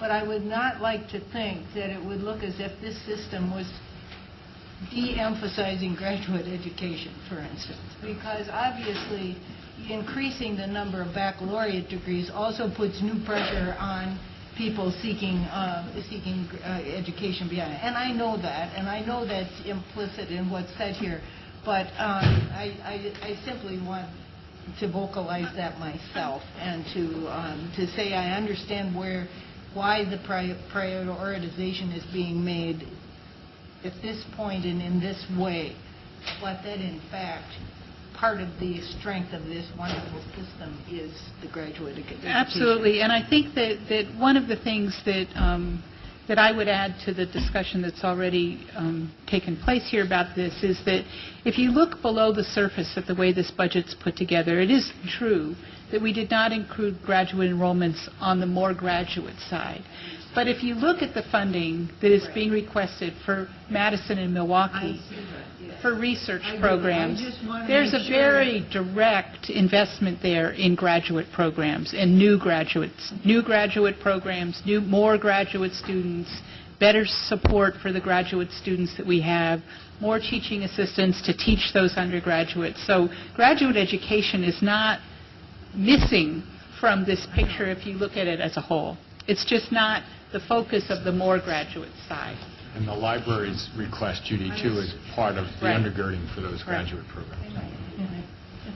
Other regional offices? Well, my concern, and we can talk about this at our next meeting, my concern is that this is unrealistic, and that if we're going to have a priority at the end, maybe it should be the same priority we have at the beginning. And perhaps if we polled the chancellors and others, that priority would revolve around compensation for faculty and staff. And that if we could get one thing from the leader said, we're going to shoot you, but you can have a cigarette. What's the cigarette? We say we'll take the faculty and staff compensation. I would. Regent Bartel. I don't think we ought to bid against ourselves. At this point, it seems to me what we're doing around this table is identifying messages that we want to present to what Dave Walsh calls the decision makers down the street. And I think we've done a pretty good job of that. I would answer the questions up here saying, yes, these are the right priorities. These do further the growth agenda and the core values that we have identified. Certainly there are other options that we could consider. There are worthy initiatives that we might include, but this is a reasonable cut on those. This is reasonable in light of the current economic conditions. I think that the initiatives were put together with that in mind.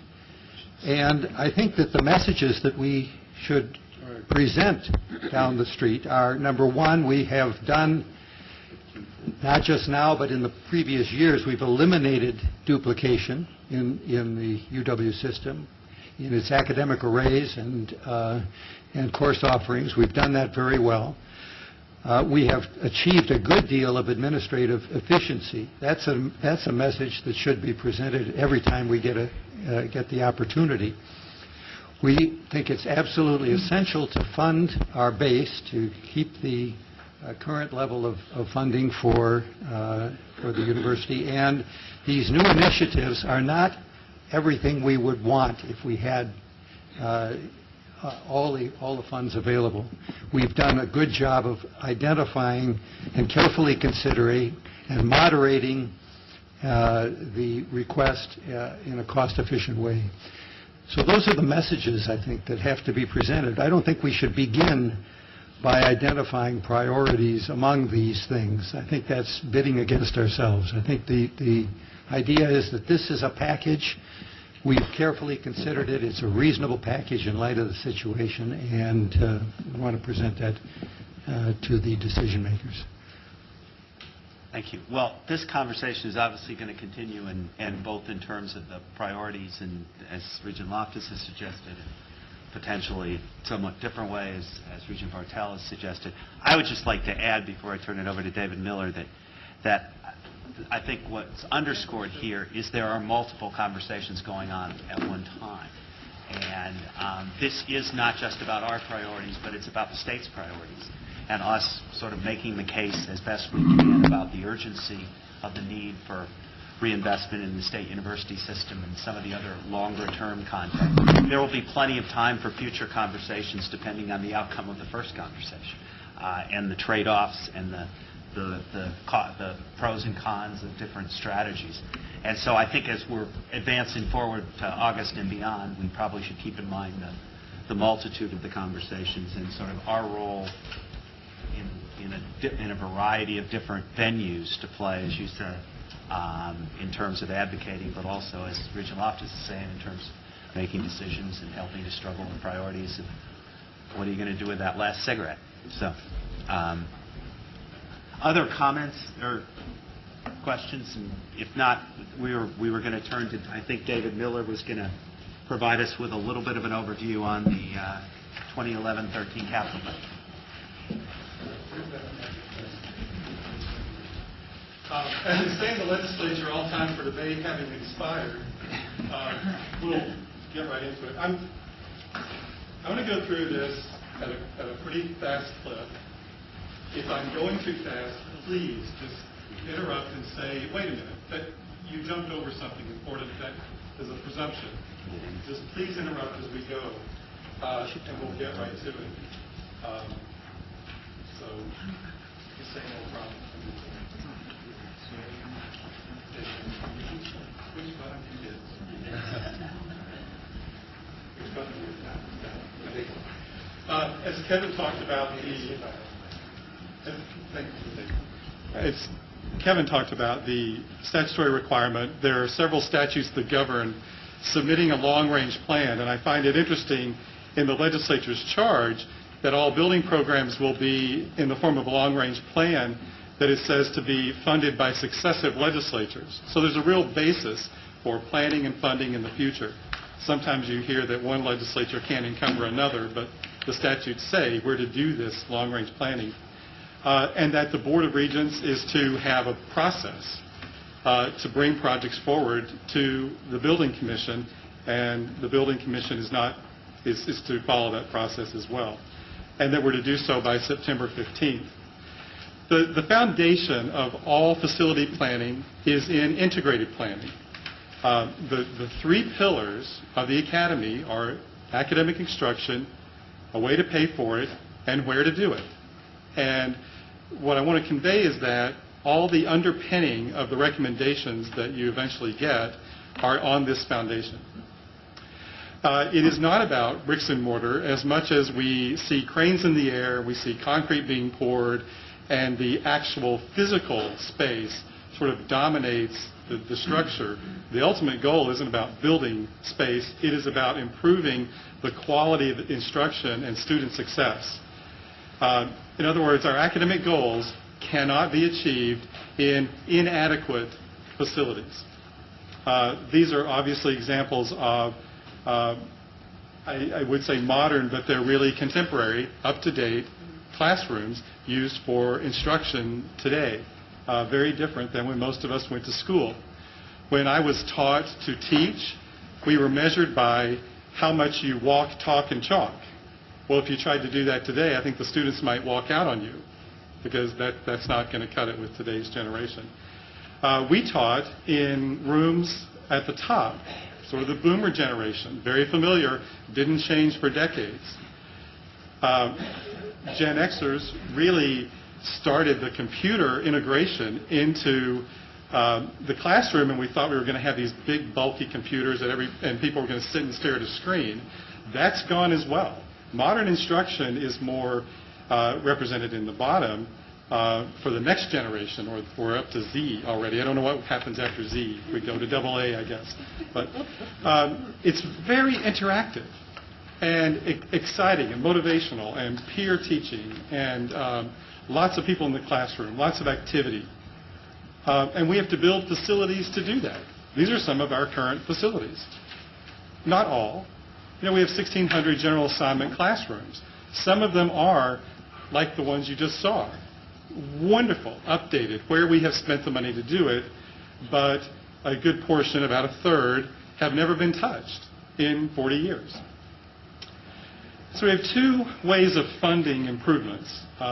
General fund supported borrowing that taxpayers support, generally for academic purposes, and that is the fund that is intensely competitive among all state agencies and then among our own institutions.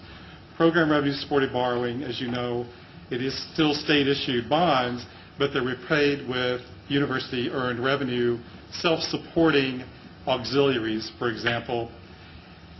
Any major project is one that constructs new space and is over $500,000, something that you have endorsed a change for, and I'll come back to that at the end. and then we have a pool of money for maintenance, repair, and renovation. So this sums up the request from the staff recommendation that you'll see in August in a resolution. It's the fund summary of the capital budget. Say more about that in a minute. This is how it breaks down by fund source. A little over half is general fund supported borrowing. The rest is program revenue and gifts. How do we vet these intensely competitive projects from the institutions with such scarce resources?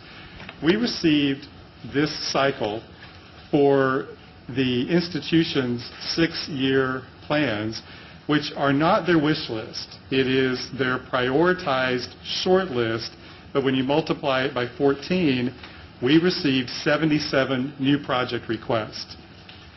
This biennium, we're going to be funding 7. So it is intensely competitive and rooted in, again, planning.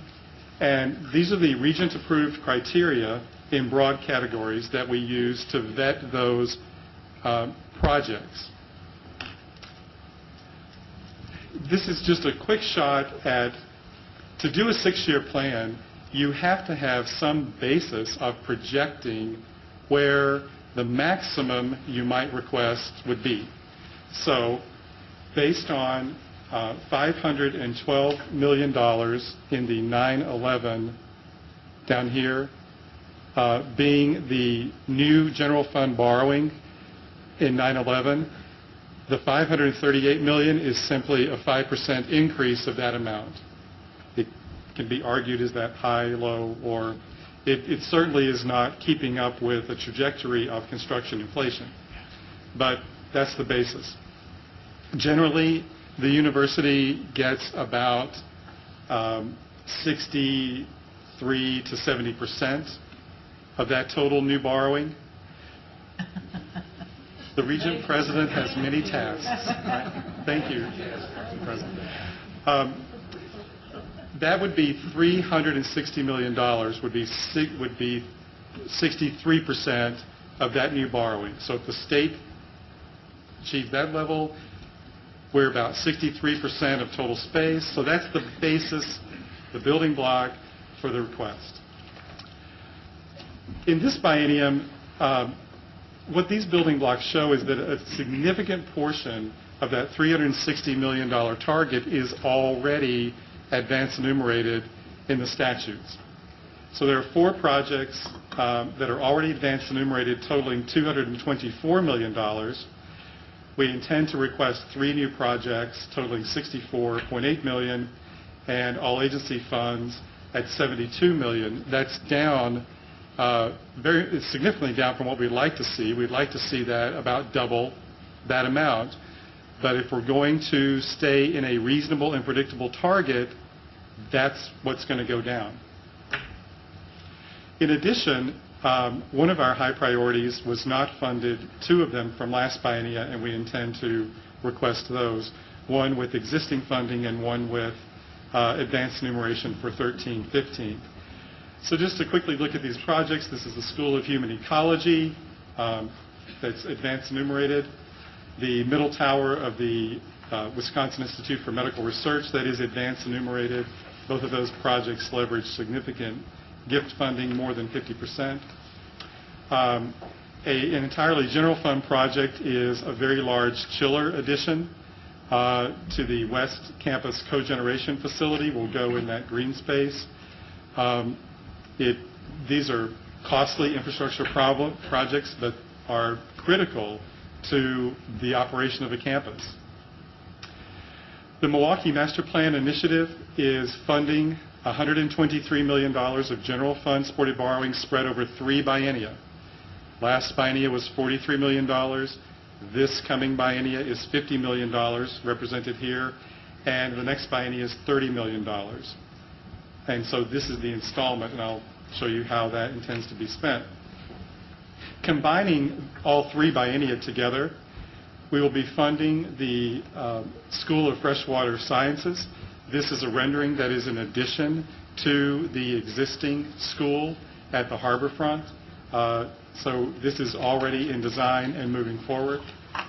We'll also be funding an interdisciplinary research complex or integrated research complex on the Kenwood campus at Kenwood and Maryland. What's depicted here from the master plan is this building.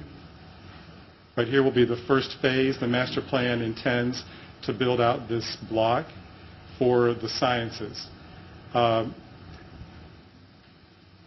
The Eau Claire Academic Building is also advanced enumerated as the Regents requested last biennia at $44 million.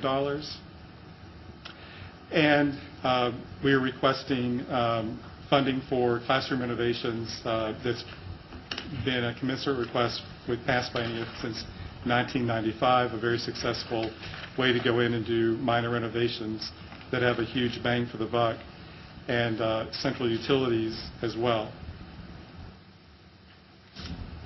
So it stopped working.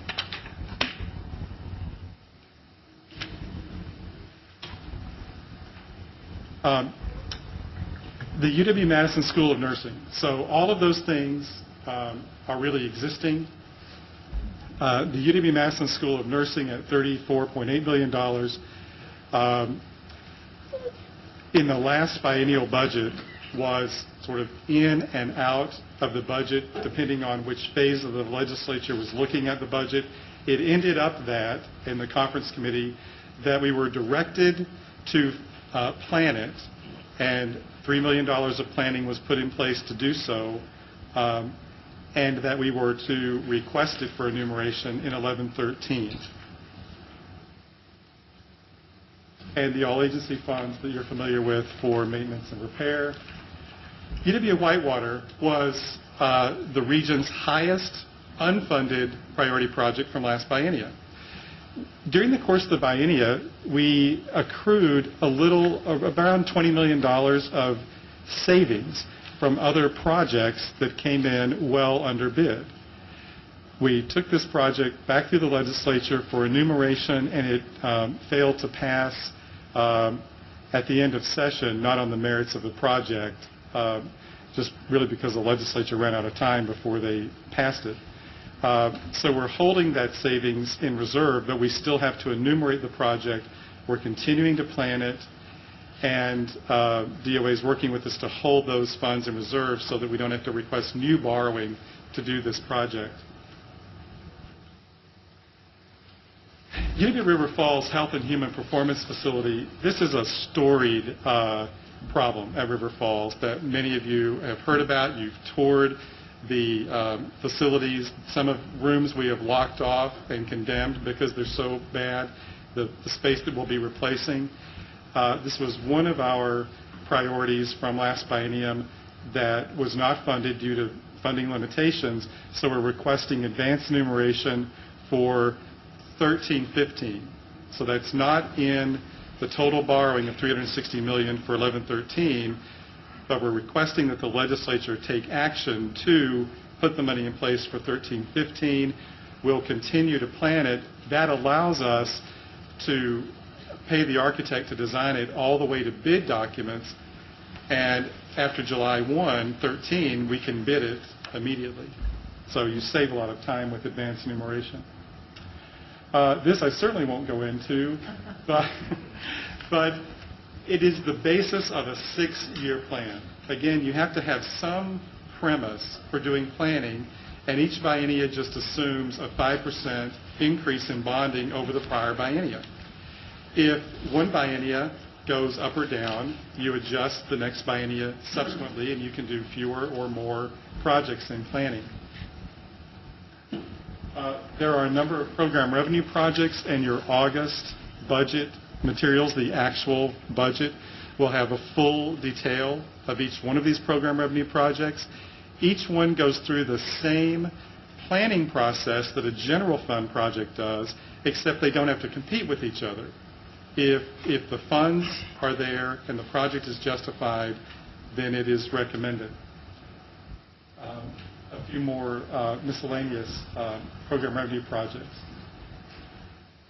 There are a number of challenges to meeting the needs of the institutions. Let me give you 2 examples, and I got permission to use these examples.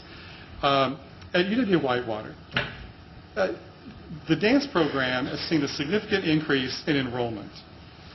They need to build a $700,000 addition onto a building to house an additional dance studio. They have the funds on campus to build that facility, but we can't design it, bid it, and build it until it's enumerated by the full legislature, which means because it's over $500,000 in its new space. And we lose precious time with those kinds of stringent rules that we have to live under. UW-Madison needs to build a simple warehouse, about $1.5 million, for which they have the funds and a combination of gifts and agency funds, campus funds, to house up to 1 million volumes using compact shelving of library materials. Again, we can't do that until we wait, take it through a full legislative session, and it's a great hindrance on minor projects. What we need to do is, what I think the state needs to do, is match the level of risk of a project to the appropriate level of approval. So a few $1,000s, literally, as few as $10,000, can require the same approval process as $150 or $200 million. And so there's something out of scale in not matching the level of risk to the level of approval. Obviously, state funds and larger projects deserve a very high level of approval, but not very small projects that now have to go through the same process. I know I'm preaching to the choir on this, but the August budget will contain the same recommendations that this board has endorsed previously for flexibility in the program, such as changing those thresholds and related to project delivery method. And finally, this is the last one. Finally, I want to say a word about sustainability and green energy.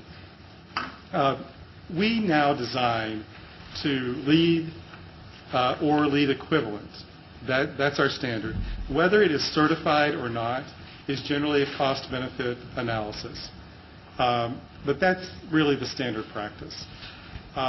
Each institution, I just filed with the Joint Finance Committee an annual report of energy cost reduction plans that each institution has in place, which are producing real savings to the institutions.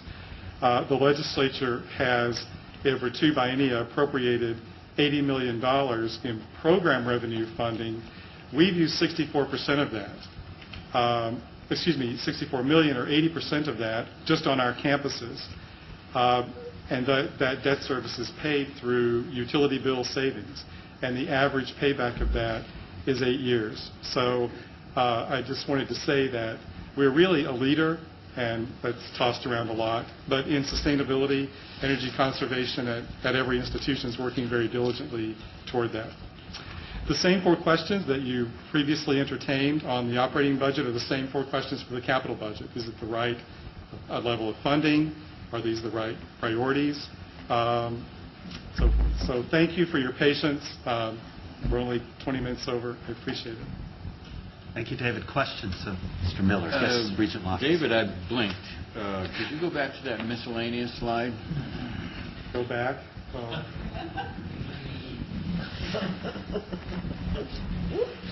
Yeah. Going to take it back through. Chris will go back. Just flip back through them. There you go. What? There you go. This is miscellaneous, huh? Well, just because it's not housing, it's not food service and parking, it's stuff. They just don't fit one of the short categories. I didn't want to list them all individually. What is an athletic performance facility? It is...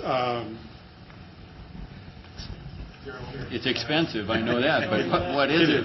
And it's going to be about almost 40% gift funded of that, I heard as late as yesterday. It is an addition to, I think, the McLean Center at Madison. But I can get a lot better description for you. Is Darrell Sorry. Bazell here? I'm sorry. Did he leave? He was. He's gone. Okay. All right. Okay. All right, the other question is, here is a clear case where we have priorities. There's nothing. So the priority is the Nursing Science Center, and that's the priority. It's one of the priorities. But River Falls is not for this biennium. Well, it would, it is on track in design to be built in 13-15. It could be accelerated if there were sufficient funding, but the general fund share of that is $56 million. And we have a legislative directive, although it's not advance enumerated, to request the nursing building. The nursing building also leverages $17 million of gift funds that are ready to contribute to the project. So, Is that confirmed? From Dean May, yes. You have the 17? A guarantee of the 17. What's a guarantee of the 17? It means that the foundation can guarantee that the funding will be there. That doesn't mean that it's all already realized for nursing, but they cover it and then they... Other questions of Mr. Miller?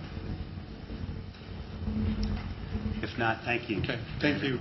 Thank you, everyone, for a good discussion today. I hope this continues this process of everyone getting comfortable about this and future conversations. I just wanted to note one thing before we recess. I wanted to say that following up on my previous communication to the board, the August meeting will also include a review of our hiring policy for chancellors, senior vice presidents, and vice presidents. I have asked Board Secretary Jane Radu to lead the process of reviewing our relevant policies in this area, pulling together some ideas for us to consider next month that will clarify and codify our process for interim appointments to these important positions. So that is a feature to come in the August meeting. Are there any communications, petitions, or memorials? If not, we will take a 10-minute recess. Then there is build-your-own Cobb salad in a location near to us, and then we'll reconvene in open session to consider a resolution to go into closed session. Thank you.